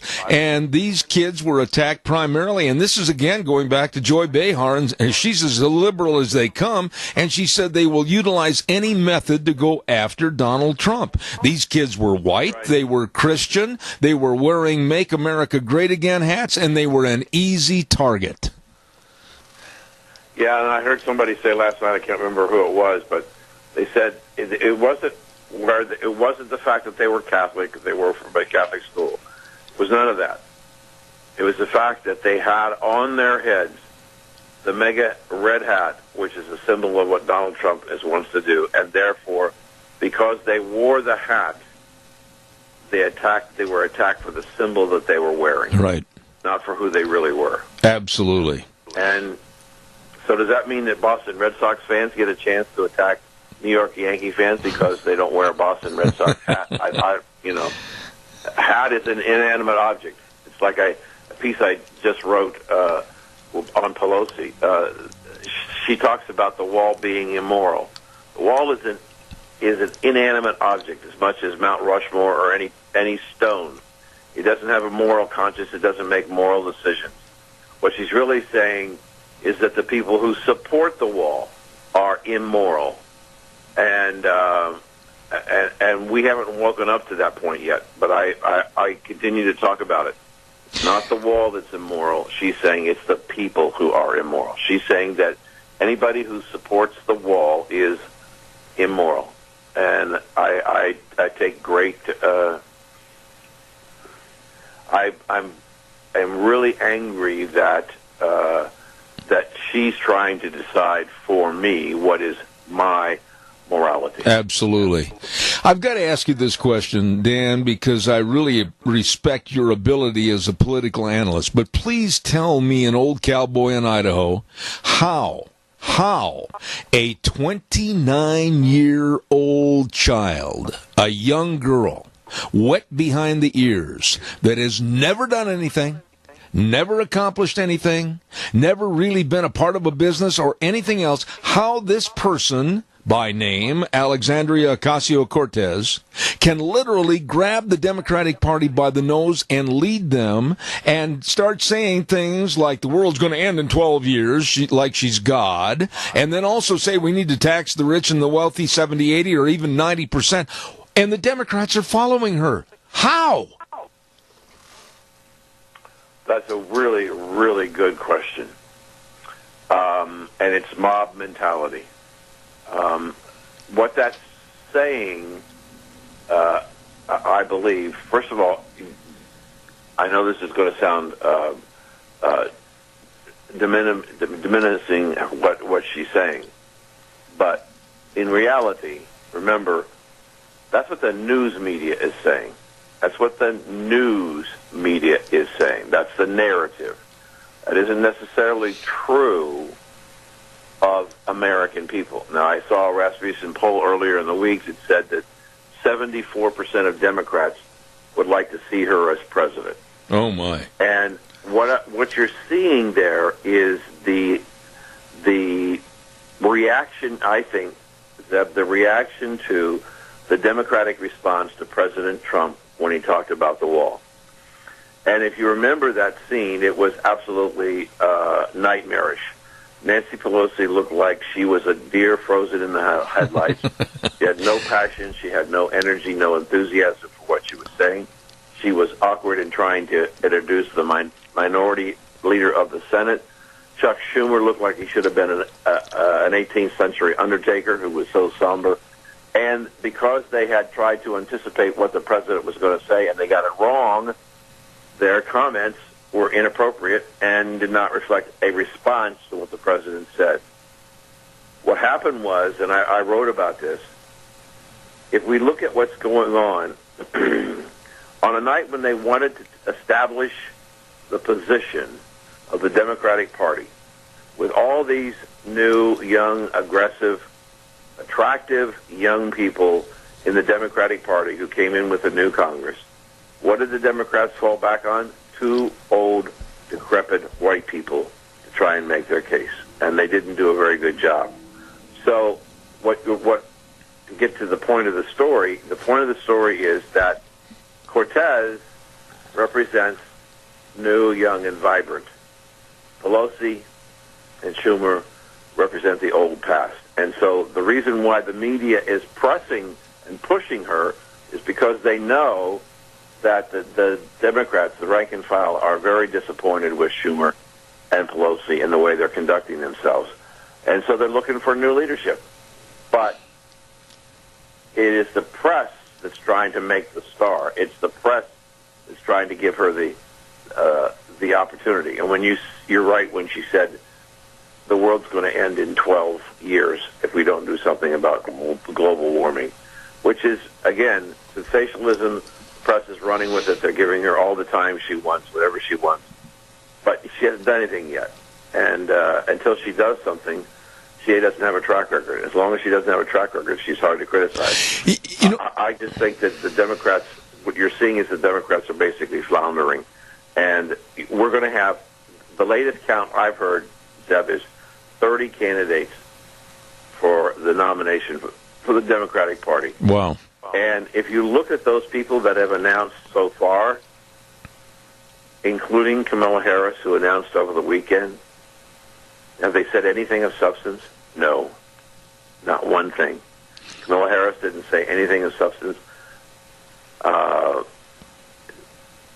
I haven't yet to hear a Democratic person declare themselves a Democratic nominee for the Democratic nomination of any kind of substance about what they would do differently. Yeah. Because there isn't anything they can offer. Dan, They want to raise taxes to 72%. They want to get corporate taxes to 33% because they want to make the government bigger. 84% on Monday of Americans said the government's too big, they want it smaller. So they don't really care what the American people say. Go back to the Brexit situation. They're going to say what they want to say. The news media is a unindicted co-conspirator.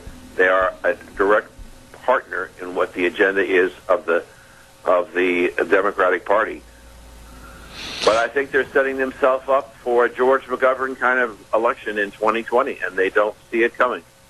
Let me ask you this real quick, and I'm almost out of time, and I'll use an analogy like I think the American public needs to grow up and start educating themselves about what's really happening. And I'll say this, they need to tie their shoelaces together, stand up, and take the first step in understanding that while a young woman like Ocasio-Cortez is standing up there preaching the great values of socialism, along with Beto O'Rourke and others, today, right now as we're speaking on this telephone line, Dan Perkins, people are dying, people are rioting, people are in chaos in Venezuela because of socialism, and we, the American public, can't see past our nose.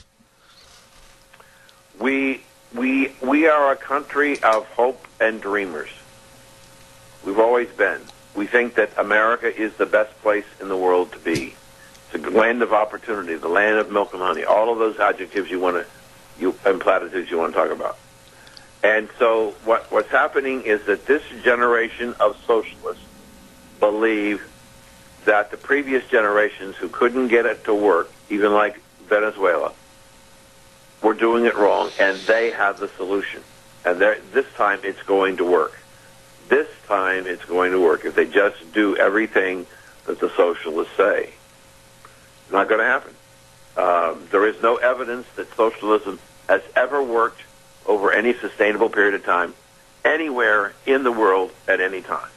And as long as that there are people who want to talk about hope and do that, there will be people who want to believe in socialism. This time really can work, but it won't. And I heard this great quote. How we get rid of the illegal border crossings at our southern border is we open up the border with no restrictions, and in 3 years, the country will be a third world nation and nobody wants to come here. How true. How true. And yet, how devastating. Dan Perkins, my dear friend, master storyteller and author of the Brotherhood of the Red Nile trilogies, thank you. Thank you so much for coming on the program, and I'll call you soon to have you back. Anytime, sir. Thank you. It's always a pleasure to be with you. Thank you, sir. Thank you. Dan Perkins, and I just really enjoy him. He's a straight shooter, and I respect that. I also respect the fact that I'm running late on the weather forecast. Weather brought to you this hour by our friends at Phillips Oaks Goodwin Crane and Company, and they've been providing accounting services to the Mini-Cash area for well over 50 years. I mean, they serve you, your family, and your business with the best of tax return preparation, tax planning, business consulting, financial statement preparation, retirement planning, all of this. You need to call, make an appointment, sit down, and just lay your cards on the table and let them help you. Phillips Oaks Goodwin Crane and Company with offices in Burley and Rupert. Right now, here's Gina with the weather. Possible snow showers in the forecast, and the wind will be consistent today. Here's a look at your weather forecast. 30% chance of snow showers, accumulations of less than a half of an inch possible. We will have that wind out of the west, right around 15 miles an hour, gusts as high as 30 miles an hour. We are expecting a high of 38 tonight. Some of those clouds could be leaving the area, partly cloudy skies with a low of 31. The winds will continue out of the west, gusts as high as 35 miles an hour. Tomorrow, mostly sunny skies, high of 37, partly cloudy and 29 for tomorrow night, and by Friday, partly sunny and 40. That's a look at your weather forecast for Zeb at the Ranch. She does a great job. Thank you, Gina. And, of course, the weather brought to you by our friends serving you. Absolutely serving you. Phillips Oaks Goodwin Crane and Company. And I urge you to make an appointment today. Start the year off right. Work with the pros that know. Phillips Oaks Goodwin Crane and Company. Like I said, with offices in Burley and Rupert. Holy cow. Want to remind you a couple of things here real quick, and I'll take some phone calls if they're coming in, that tomorrow at 11:30, we're going to have our lunch bunch at Denny's Restaurant. That's right, Zeb's Lunch Bunch, our monthly meeting of fun and frolic and all kinds of festivities. It's going to be 11:30 tomorrow morning at Denny's, 611 North Overland in Burley. And we all get together and we thank all of our door prize donors, Walmart, Smith's Foods, includes Hanson Mortuary, Stokes Groceries, Doug Martin, my old buddy, and Denny's. It's a lot of fun. We urge you to come on down and be a part of it. That's tomorrow at 11:30. Caller, good morning. You're on the air. Hi, Zeb. I have a question. Now, it's been a long time since I was in high school. I'm almost 79 now. But in American government, weren't we taught that you couldn't be a president until you was at least 35 years old? Yeah, that's in the Constitution, yes. Then what are these 29 and 30-year-old people doing?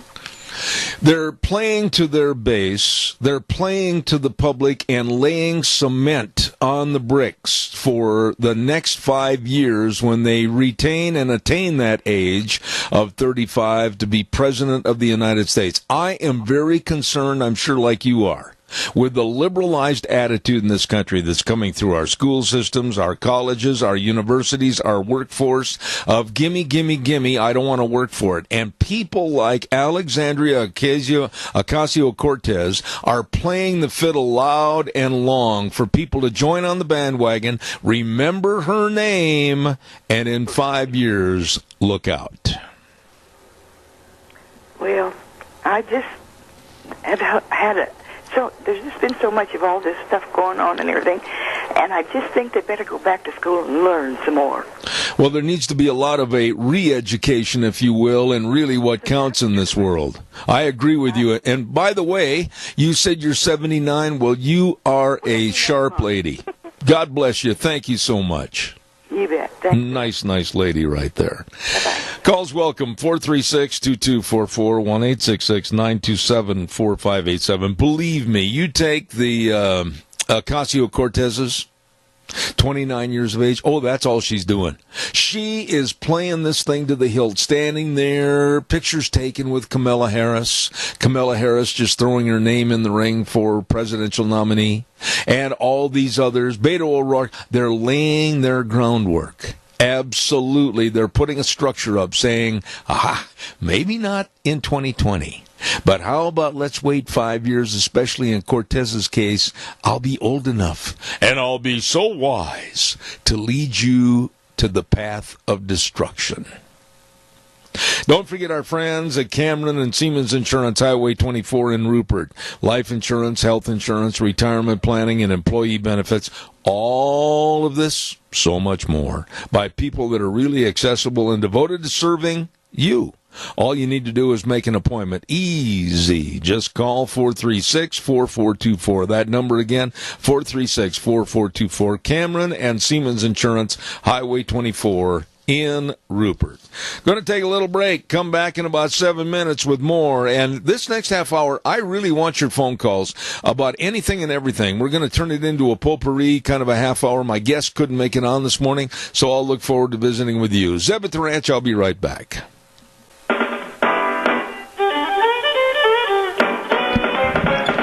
Oh, good morning again. Knocking on your door for hour number 3. Zeb at the Ranch, and of course I'm Zeb Bell with our major sponsor, your Magic Valley Les Schwab Tire Centers, all 7 locations serving you.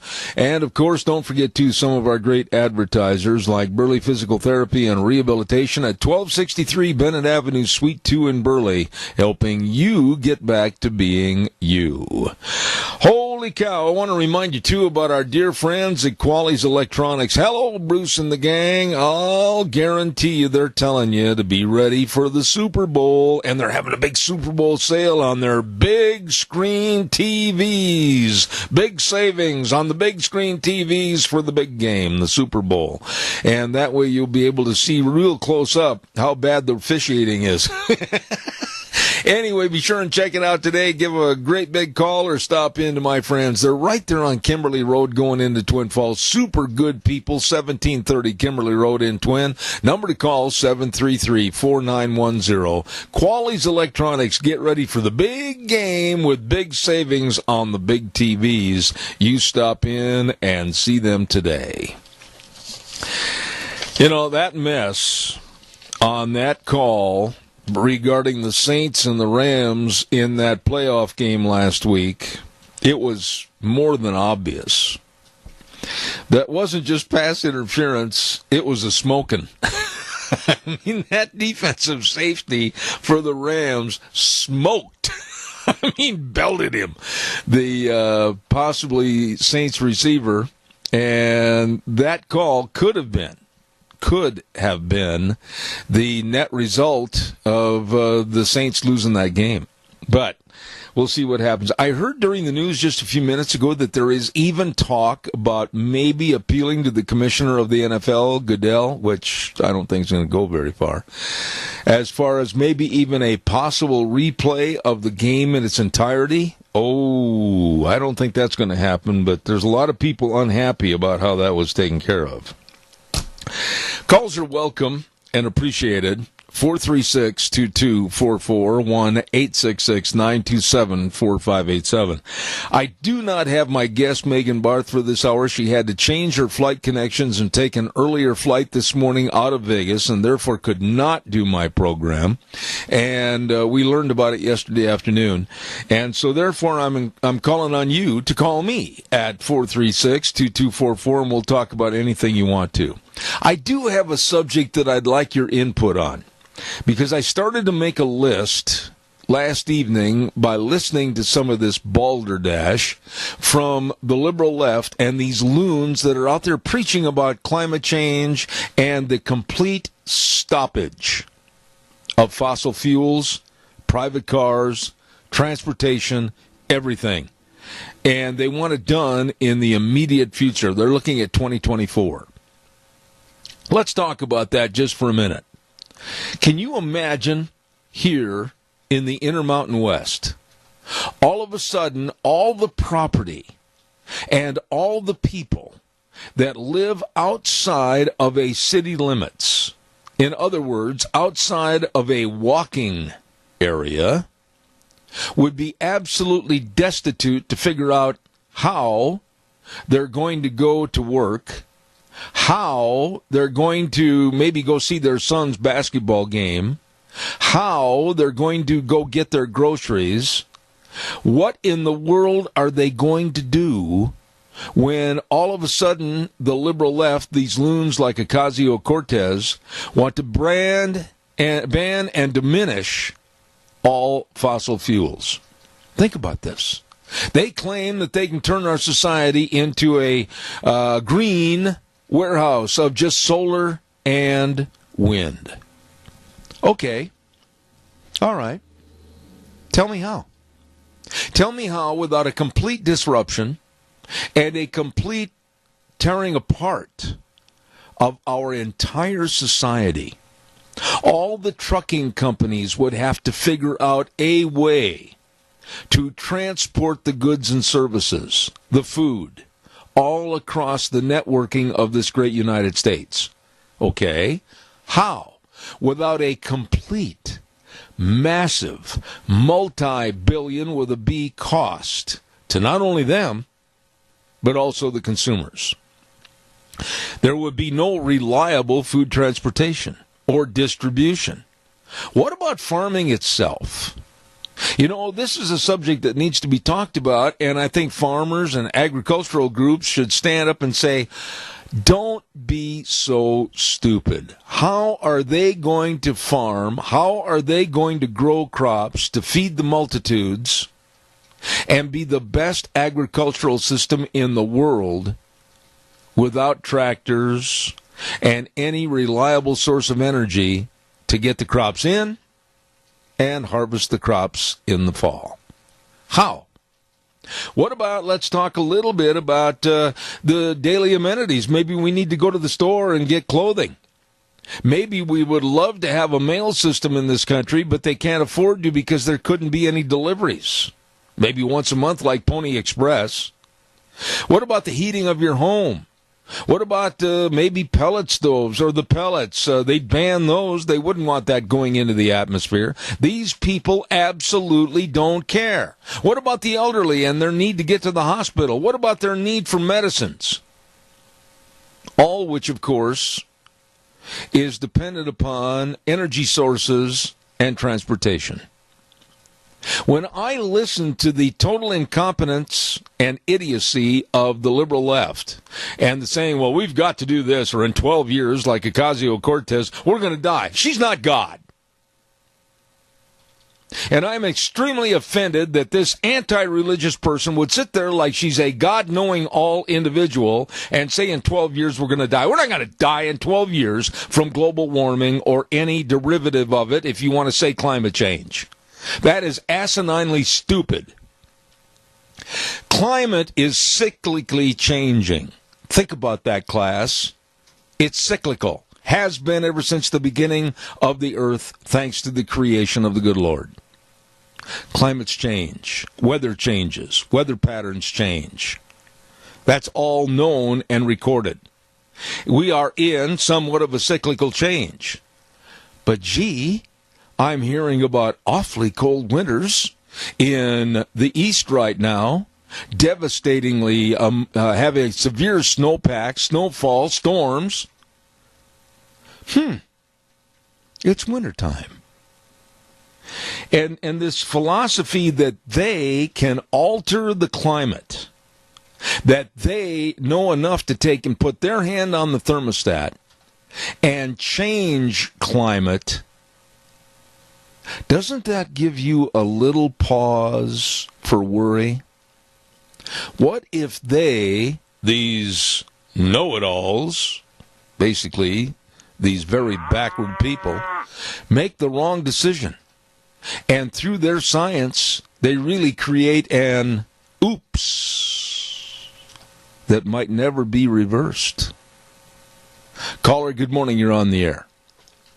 Yeah, Zeb, this same old propaganda they've been shooting for years. That's what John Kerry hollered several years ago, that the world was going to sink into the ocean. We were going to have an ice age. We were going to have a heat wave. We were going to burn up the world. Nothing was going to grow. Nothing was going to do anything. The world was going to end. The same crap they've been spouting for years. Yeah, but Jerry, wait a minute. Listen to me.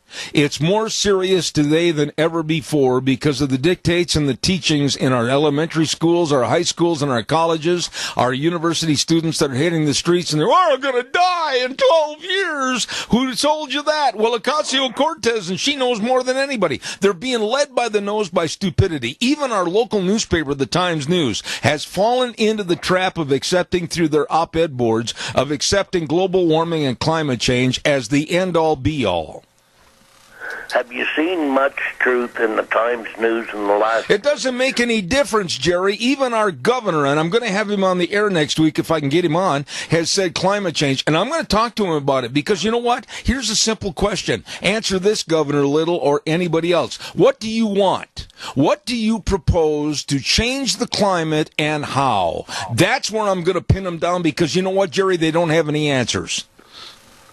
Well, they need to look at the cost of them windmills and how long before they produce 1 penny of profit. Yeah, and they're cancers on the landscape. Look at the devastation that they cause, and like you said, they're never going to come back and pay for themselves. And the solar plants, we've spent billions and billions of dollars paying for our politicians' mistake of putting them in. And it's usually our politicians that do it, and then we have to pay the bill after because they can't afford to. They've spent the money. Yeah, well, think about this, Jerry. And you and I are on the same plane here. What about the different needs and necessities that you have to have on a monthly basis? You, with your bad legs, you have to rely upon a scooter to help you get to the car and back in the house, etc. What about taking away your transportation? What about taking away the gas for your car? What about taking away your meds because it's a lot of it petroleum-based? What about all this, Jerry? Why aren't they thinking about the repercussions to the American public and the world in general? Well, they need to be educated, and we need to wake them up. And you're going to have a good chance next week when you have Governor Little on. Let's explain some of this crap to him. Some of the people out there that have a little bit of knowledge, let's call in and let's tell them what we think. Well, the thing is, Jerry... Wonderful plan that's ridiculous. Jerry, the thing is, it's easy for some of these people to sit there and say, oh, I believe in climate change. I think it's really occurring. Okay, fine. It may be cyclical climate change, but But what do you want to do about it? Well, I want to make sure that we lower the temperatures. What? Wait a minute. Stop. Hold on, Jerry. They're saying that they want to have their hand on the thermostat, and I know you're a Christian man. I know you are. I don't want somebody playing with and toying with the possibility of destroying the world. Well, I don't either. I think we need to use good common sense, and we do have cyclical weather. We got winter, summer, spring, and fall, and all of them have different temperatures, and it's going to happen. That's right. I appreciate... It's going to continue on. That's the way it goes. I appreciate your call, my dear friend. Jerry, God bless you, man. Thanks. You have a wonderful day. May the Lord bless you and your whole audience. He already has. Thank you very much. You better help me some, too. Okay, thank you. No, I think if people really start making a list, make a list of everything in your daily activities that would be reliant upon being and having the freedom of movement and or jumping in a car, going to get pills if you have a sick child, going to the doctor, etc. Think about it. All of that could be absolutely stopped. Caller, good morning. You're on the air. Morning, Zeb. I just turned on my radio and you guys are talking about the hypocrisy of global warming. People want to control our thermostats. And weather has changed so much over the years for so many decades that it's pretty much impossible. We got better technology, but it's pretty hard to predict the weather. Really hard to predict the weather. So it's what is tripping my mind is how come people think that we are mere human beings. The great creator, God, created the planet, the earth, the moon, the stars, and the weather which is in it. What makes them think that they can control it? Yeah. You can't. Yeah, and stop the wind from blowing, it's going to blow. Riley, the thing that bothers me the most about these action people of climate change, when you really sit down and say, okay, what's the optimum? What do you want? What do you think is going to be the perfect temperature for here in Idaho or down in Tallahassee, Florida, or up in Maine, or over in Britain, etc.? Well, I don't know. Well, see, they spew out these stupid things without having any basis of fact or correction. That's correct. They don't even live here. What do they know what's best for me and you? That's right. And the other part about it is I'm not against pollution control. I'm really not. I mean, I think it's best that we have vehicles that don't pollute quite as bad. But, you know, we're to the point where we can do that. But it's not put your hand on the dial and keep yourself from keeping warm or don't go to town to get medicine for your kids. I think that's pretty stupid. And you hit the nail right on the head. It's all about control. That is all it's about.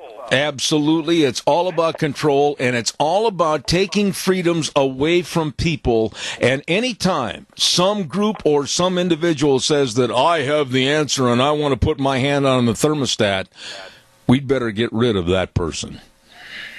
I agree. Once you give them up the control for your health care, then you give up control of thermostat to your house or travel, freedom of travel, you're at their mercy. That's right. And there's no way out of it.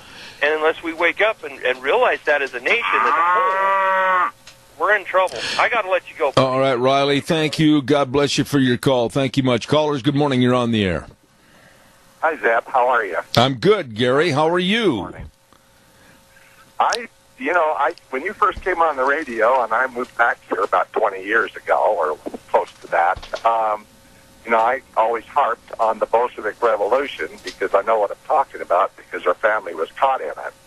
And I was one of the lucky members to be the people that got out before and came to America. Now, here it is.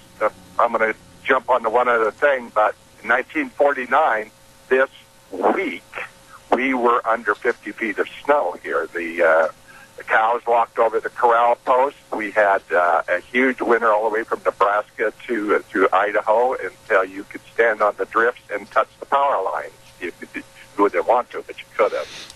So, that's been going on for a long time. But our politics here is just identical from the White Army, the White Russians, which is the Tsar's faction, and then the Red Army, which is coming in, which turned out to be the communists. And Lenin won all of Russia, and he wasn't even in the country. And it was take from the rich, give to the poor. They had those two factions of people battling each other, just like the Democrats and Republicans are doing. And they hated each other. And little by little, they beat the good ones down, and the Tsar wouldn't even run for his office after 300 years of the Romanovs. So we are in critical condition at the moment because we have a lot of generations who don't know how they got here, and they don't care. Gary, you're a very knowledgeable and well-read individual, and I consider you a good friend. But answer this. Do you, Gary Shoresman, really want or trust any group of people that say they can control the climate, they have the answers, they have their hand on the thermostat, and they're going to make the world perfect weather-wise for us? They're absolutely idiots, because if you look at how long the dinosaurs been gone, that's 50 million years or whatever the things were, and the pre-Egyptian Syrian pyramids and the Sphinx, for God's sakes, how many thousands and millions of years does it take for these people to think they can change it overnight in one day outside of an atom bomb? Of course not. I don't respect them for their idiocy at all.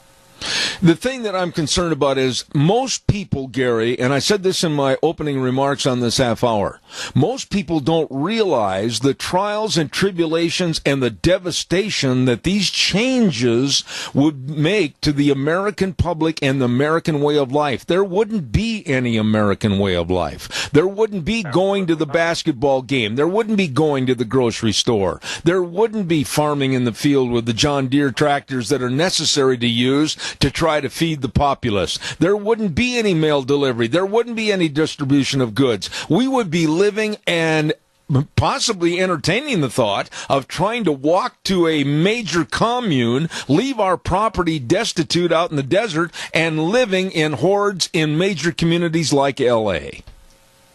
Well, in Ukraine, where my family came from, after the Bolshevik Revolution and after Lenin took over, they sent all, the requisition was, because everybody was starving in Russia, so they took all of the granaries, think of all of our silos, everything here in this country that has grain or corn or wheat in it, and they shipped it all to New York City or all to Atlanta. Guess what? Out here, there was no seed left to plant. And in 2 years, 21 and 22, hundreds of thousands of people starved to death. And the ones that did live, they were thrown out of their houses and shot. So they weren't put in a commune. The commune would be Siberia, where if they got a little piece of bread a day, they were lucky. So, yeah, you're right. It trickled down to everything. And one of the things that has me scared is that we all live on electricity. All it takes is for that to be gone for a week, and we'll find out what's going on. Absolutely. Absolutely. You know, and the electrical grid right now is so fragile. And the stupidity of certain individuals saying, oh, we should all convert over to electric cars. You know as well as anybody, Gary, with all the grid needs and usages right now, and the environmentalists saying cut back on coal-fired plants and only use wind and solar, that electrical grid is great, I think, until you overuse it, overtax it, and then it's gone forever. Yeah, for sure. I'm also amazed, and you brought up the governor and some of our senators and other representatives. I don't hear them saying anything about the border. I don't hear them saying anything about anything that I thought they thought when I voted for them. Yep, I agree. And that's why, and I'm going to say this one more time today, I am so incensed at some of our elected officials not taking the time or providing the effort to talk to you as their constituents and absolutely giving answers to questions. I am sick of being the dog chasing a parked car. Those guys, those men and women who are in all of our political things are all, once they get in there and it's like a big, huge fraternity, and if they don't go along with the majority, they don't get put on a committee. And then they're left, and their vote means absolutely nothing. So, talking about good old boys, I guess they are, but I had different hopes for them, but so did we for generations now. Absolutely. Gary, I really appreciate your thoughts on this issue, and thank you for calling. God's blessings to you, and call again real soon. Thank you so much. Amen and hallelujah. All right, buddy. Thank you. You know, just think about it, folks. Do your own list of everything around you that is energy dependent. And start making this list, and then raise your eyebrows a little bit and say, whoa, wow, I don't know if solar and wind power is really not reliable. And here we are getting rid of this, that, and the other. What about my family? What about my kids? What about me? What about my health? What about going to the doctor? What about going, maybe emergency, going to the hospital? Whoa!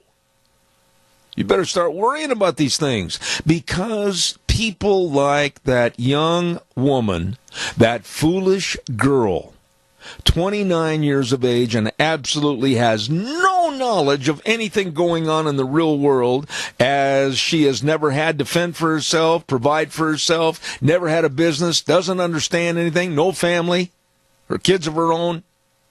And then she's preaching to us the idiocy that in 12 years the world's going to come to an end if we don't stop all fossil fuels.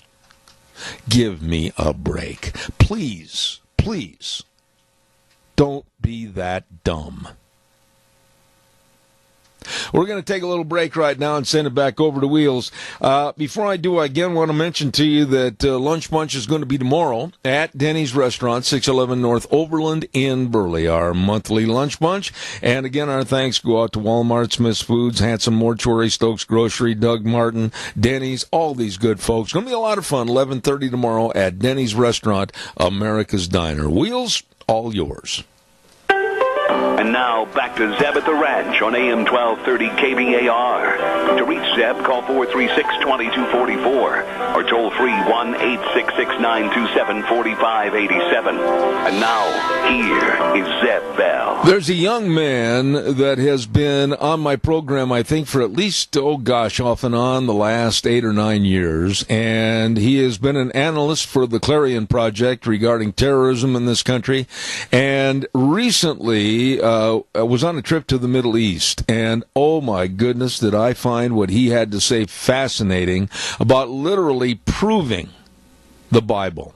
And that man is Ryan Morrow. Good morning, Ryan. How are you? Good morning. Thanks for having me. You know, I get excited just thinking about having you on the program, because there's just literally thousands of questions that I want to ask you. And I want to go back to this documentary that you made about Mount Sinai and Saudi Arabia.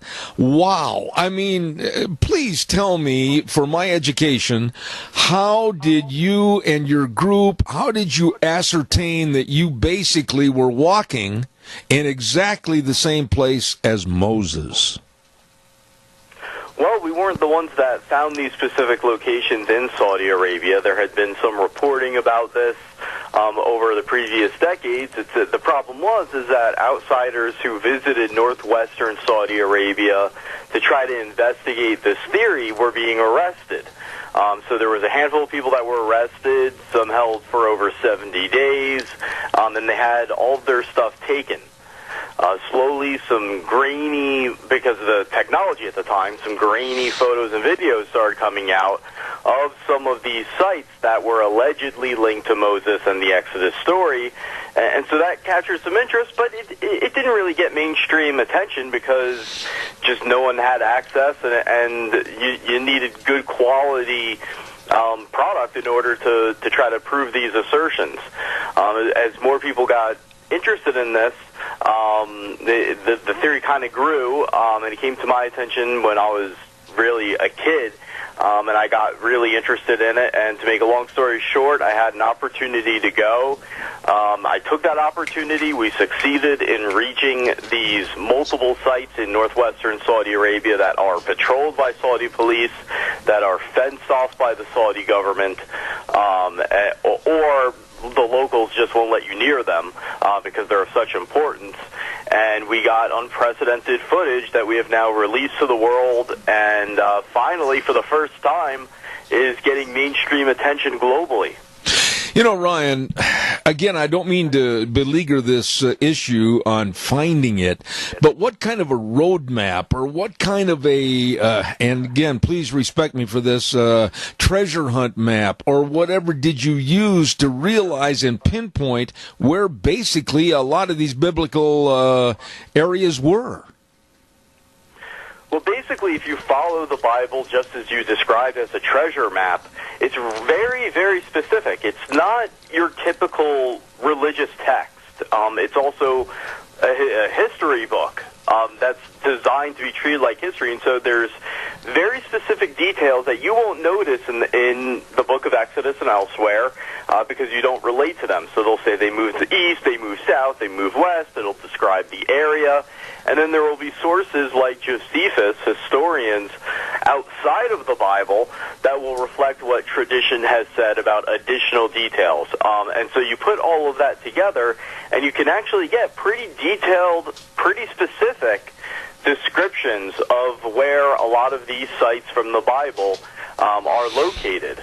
And that's been used with other parts of the Bible. It's just the Exodus was an enigma. It was tough because there was an academic consensus that the Exodus story did not happen. That was the overwhelming opinion of scholars who didn't even have an axe to grind against religion. The reason that they had that opinion is because at the traditional site for Mount Sinai in Egypt, the one that people go to visit, that area's been combed for archaeological evidence, and it didn't work. It also didn't have a lot of the features that are described in the Bible. So the conclusion was that the Bible was wrong.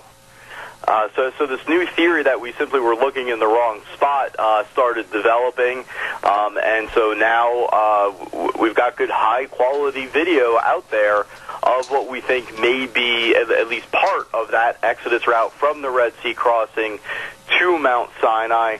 And when we went there, all the local Saudis already knew about it. It's just that Saudi Arabia is a theocracy, so the rest of us didn't know about it.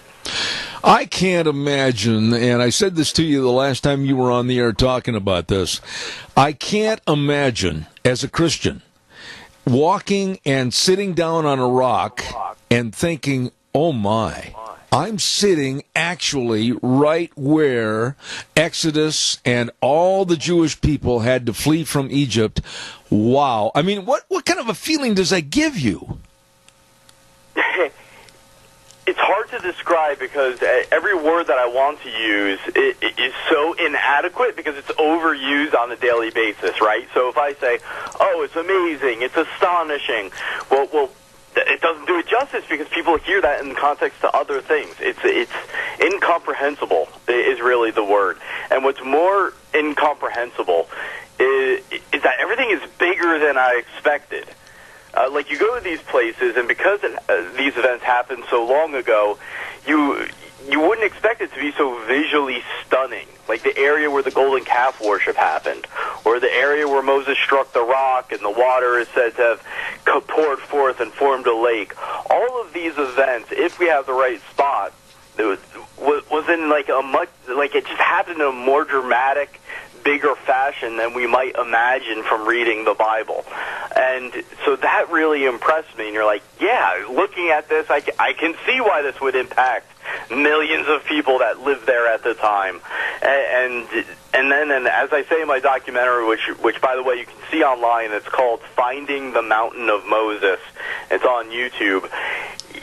The most puzzling thing about it was just the fact that I was there, and there are so few people that have outsiders that have gotten there in recent times, and that part still doesn't make total sense to me. I'm not a Bible scholar or an archaeologist, so the fact that I studied this and this theory was so interesting to me, and it meant so much to me on a personal level, and then I got to go, and I got home safely. It's just I mean, it's miraculous. I'm sitting here thinking about other biblical stories regarding Noah's Ark and the literal crossing of the Red Sea and the wandering in the wilderness for 40 years. All of these things come to mind, and you've been there, and you saw the terrain, and you saw what they had to live through and try to live through. I mean, you must be very impressed that these people in that kind of environment could have existed. Oh, yeah, definitely. Especially because, I mean, this is how, in my opinion, God is really amazing. And how you can take a country like Saudi Arabia that gets a lot of negative press. And it is a theocracy, and a lot of bad things happen there. But because of that theocratic Sharia law that God obviously would not agree with and would say is morally wrong, but because of that, a lot of this was preserved. So when you go to these places, you feel like you're in the Exodus. And that's what a lot of people who view the documentary on YouTube are saying, is that they feel like they can envision the Exodus, even though they weren't physically there. And I've got to tell you, when you're physically there, it feels more like the Exodus, because even driving into the plain where we think Mount Sinai is, and the plain in front of it is where the Israelites would have camped, the mountains form a barrier. So it's like you're driving into a stadium, and then the land suddenly opens up, and then the mountains in front of you, and the way the mountains formed, it's almost like there's a stage. A big show is about to happen. And that's where, if we are right, God descended and met with Moses, and that big miracle happened, and the Ten Commandments were received. All these little details suddenly become, you can really visualize what happened. And so my concern is, and this is what's getting the attention of the press, is that Saudi construction and just people moving to the area could destroy artifacts that are certainly under the sand that haven't been found yet, because no one has dug in this area. Oh, my. Not allowed archaeology practically at all. That's a new thing, allowing it at all in the country. Wow. But secondly, they have this plan for a massive super city that's going to transform northwestern Saudi Arabia into like Dubai. And it includes this area. So some of the sites may be destroyed, whether they're preserved or not. What matters most is what's under the ground. That's the stuff that we won't be able to find if there are buildings, and the scenery will be ruined. I mean, that feeling that I got, that I was living the Exodus, people won't be able to do that when you have swimming pools, hotels, and shopping malls surrounding the area. You know, Ryan, you just bring up a really valid point. Is there, or can there be, any conversations with the government and the people involved in the government to understand the restoration and the recovery of a lot of these artifacts, absolutely, to prove the validity of the Bible, etc.? Couldn't there be a working with the governments to make sure that a lot of this is not destroyed? Well, some of the sites are fenced in, so the Saudis have made a conscious effort to protect some of these sites, and they patrol them with police, which is part of the reason so few people knew about them, because you couldn't come and take pictures, and no one talked about it. Privately, there are Saudi officials that will say, yes, this is all true. You hear rumors that they might open it up for tourism, but then you have other parts of the Saudi government and things that they have done to deny that this has any connection to Moses, and there's geopolitical considerations behind that and various other things. So I think the Saudi government is not on the same page when it comes to handling this issue, but I am sure they are about to be. They have never dealt with the press attention on this like they currently are. And so they're going to have to figure something out, and I hear lots of rumors, and I don't know what's true and what isn't, but I am hoping that the U.S. government steps in and, as part of its diplomacy with Saudi Arabia, says, look, we want these entire areas preserved, not just what has been found on the top, but the entire plain in front of the mountain where the Israelites may have camped, the entire area around the split rock where Moses may have struck and water came out. things like that, because we don't know what's there, and it really needs to be preserved as a World Heritage Site.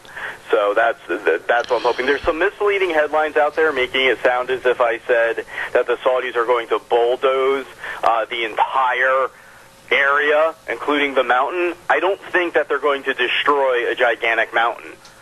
My concern is about what the construction for the super city in that area entails. They have destroyed religious sites in the past, so it's possible the stuff on the ground area could be even just destroyed by people passing through who are jerks.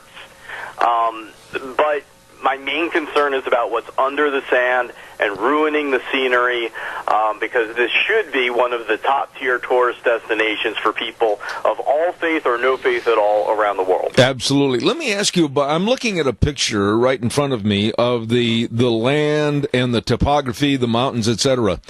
And honestly, the picture that I'm looking at right now, Ryan, looks as if you could have walked out of a hotel casino in Vegas and driven 10 miles and been right in that same scene. It reminds me exactly of the mountains surrounding Las Vegas and the desert scene. Is that a pretty fair analogy? Not so much, because it's more that you have to. It's in such a remote area that it takes a while to drive to get to what we think is Mount Sinai and to get to the plain that's in front of Mount Sinai. I see. And I think that's important. Even if you turn into a tourist site, there's going to be people saying, okay, well, let's build hotels and observation decks nearby. No, part of the experience is having to drive 15 or 20 minutes in the desert and seeing the valley that Moses and the Israelites would have had to go through. You feel like you're transporting back in time and then going into the plain and just seeing how it all could have happened. One of the things that gets a lot of attention is that the spot that we think is Mount Sinai has a blackened top. And so a lot of people feel that that's evidence of God descending in the form of a fire. You see similar black tops in that immediate area, and there's still testing and analysis that needs to be done of rocks because there's different interpretations. Some people say that that's natural. Some people say it's natural, but it's still evidence of God descending as a fire because of some other reasons. So we don't really know, but I've got to tell you, when you look at the front of the mountain and the top is blackened, whether that's due to what's described in the Exodus or not, it certainly brings the event to mind in just such a powerful way. So you can see it from a distance, and that's just really cool to look at. Let me ask you this. I'm almost out of time, but I wished I had another hour with you on this subject. What about the people? Did you get a chance to talk to some of the people that were not involved in government, some that might have lived in that respective area for generation upon generation? What was their attitude, and what was their thinking, and what were some of the stories they shared? It's amazing. They were very, very, very friendly. There were Saudis from around the country coming to some of these spots, like the well where they believe that Moses met his wife, where Jethro resided. And this is like the first thing they would mention. As they say, do you know that Moses was here? Or if they caught us just randomly because they just wanted to talk to an American, because a lot of them have apparently never seen an American before face-to-face in that part of the country. They'll pull up Google Earth and they'll say, look, can we bring you and show you where Moses was? And they'll point out these areas. And then if you go to the mountain itself, even a lot of Saudis themselves don't know it's there, again, because it's covered up. But the local people right around the mountain know, and they call it the Mountain of Moses. Wow. And this has been passed down for generations there. The same thing at the Split Rock, where we think Moses struck the rock and water came forth. It's just a massive rock. The local Bedouins there will also say, I've lived here my whole life, as has my grandfather and great-grandfather and great-grandfather, and this area has always been known as the Water of Moses. You know, it's unbelievable to me, but did you run into any problems with talking to these people of maybe the government wanting to quiet them or diminish what they said to you? Afterwards, yes. We've gotten that information because I've traveled several times. Certainly the Saudi police have confronted us. They have followed us. Many different interactions like that. There were a handful of hostile locals, as you can see in the film. Again, Finding the Mountain of Moses is the name of it, near the Split Rock area, that did not want us there and basically chased us out. But overall, the people were very friendly, but we have heard of police going around and asking people if anyone knew who these Americans were that just got there and came in with video. Let me ask you this final thought. Now that you've been there and you've seen this and you felt the feeling of being in biblical times, did it give you more of an inspiration to go back and more interest in providing another documentary? I mean, where are you now? Right now, my main mission is in getting this out there and distributing it and generating press coverage, because that's the most important thing right now. That's the best way to pressure the Saudis, because they have a huge interest, especially with recent events, in doing something about their PR status. So that's the most effective thing, but I do have associates who I am working with for further research both in Egypt and in Saudi Arabia. There are other things that we have not publicly disclosed that we hope, if they're fruitful, to do so in some time. And as for your other question, yes, there are some strategies and some contacts we have in place to try to work with the Saudis on some of this. I'm optimistic that we can work something out. I don't know that we will, but overall, I'm optimistic that the Saudis will see the value in preserving all of this and not ruining it. Not just preserving it, but also not ruining the scenery around it. Absolutely. You know, I envy you. I really do. And I just sit here in awe of your experience finding the Mountain of Moses. Ryan Morrow, God bless you, my friend. It's an honor to know you and talk to you about this, and I wish you a lot of success. All right. Thank you so much. It's been great talking to you. God bless. Thank you. Woo! I mean, that just gives me chills. A lot of you maybe, you don't get that feeling, but I do. Can you imagine? And I'm sitting here going, wow, as a Christian, standing right there by a mountain or in perhaps the pathway leading to that area where the Exodus and all the Jews fled Egypt and the famous Mount Sinai, and all the activities in the Bible that were discussed in that area, and you're there. Wow. Whew. Time for a weather forecast. And the weather brought to you this hour by Scarro's Meats. Hello, Don Scarrow and the rest of the great crew over at 331 North Road, Jerome. Number to call, 324-7657. Or you can go to their website, scarrowsmeats.com. Delicious meats. And don't forget, Don Scarrow's going to be cooking at Agra Action on the 31st, 1st of February, and the 2nd. He's going to be cooking up a storm with brats and jerky and have the sausage there and everything. Wow! I mean, it sounds delicious. It is. Scarrow's Meats, 331 North Road, Jerome. We'll talk more about it in just a minute. Right now, here's Gina with the weather. Possible snow showers in the forecast, and the wind will be consistent today. Here's a look at your weather forecast. 30% chance of snow showers, accumulations of less than a half of an inch possible. We will have that wind out of the west, right around 15 miles an hour, gusts as high as 30 miles an hour. We are expecting a high of 38 tonight. Some of those clouds could be leaving the area, partly cloudy skies with a low of 31. The winds will continue out of the west, gusts as high as 35 miles an hour. Tomorrow, mostly sunny skies, high of 37, partly cloudy and 29 for tomorrow night, and by Friday, partly sunny and 40. That's a look at your weather forecast for Zeb at the Ranch. Sounds not too bad. Thank you, Gina. Appreciate that. And Scarrow's Meats, of course, with all the marinated pork ribs and the tri-tips and the bratwurst. Oh, I love bratwurst. I say that every day. Nothing better than brats on soft sourdough buns with onions and all the trimmings, cheese. Love them. Breakfast sausages and the bacons. All of this from Scarrow's Meats, 331 North Road, Jerome. Changing the way we eat, one delicious bite at a time.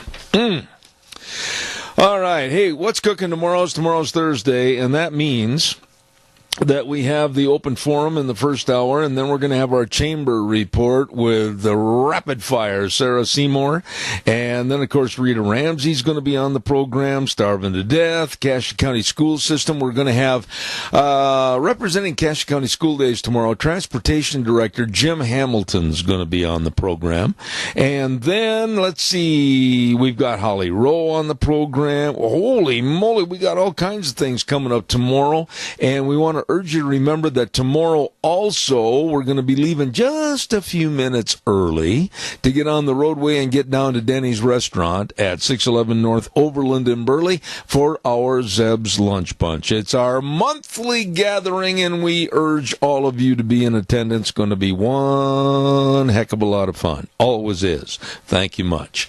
Hey, I want to say a big shout out too to our major sponsor and the excellent job they do, and that's of course your Magic Valley Les Schwab Tire Centers.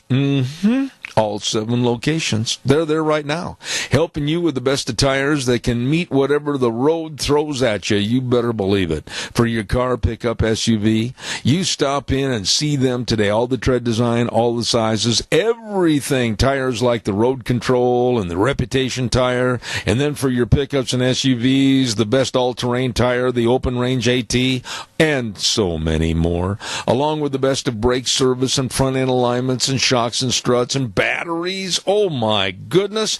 Get in there and see them today. Lane and Rupert, Dave on Blue Lakes and Twin, Mike and Buell, Mike and Jerome, the Twist family and Paul, Daniel on Pole Line in Twin Falls, and Randy, my old buddy, on Overland in Burley. The best, no kidding, your Magic Valley Les Schwab Tire Centers. Wow. Good program, lots of fun, and new callers today. Appreciate that, and we'll keep up the good word tomorrow morning. We're going to be back here in the saddle at 8:06, and we'll start then and ride for 3 hours until about 11 o'clock, and we always end the program by saying this, and it's really the truth. The way things were are the way things ought to be, and we need to make some adjustments in tuning to bring back a lot of those excellent values. And don't forget, too, the world needs more cowboys. Until tomorrow morning at 8:06, we wish you well. God's blessings to you and your family, and adios. Zeb at the Ranch. See you tomorrow.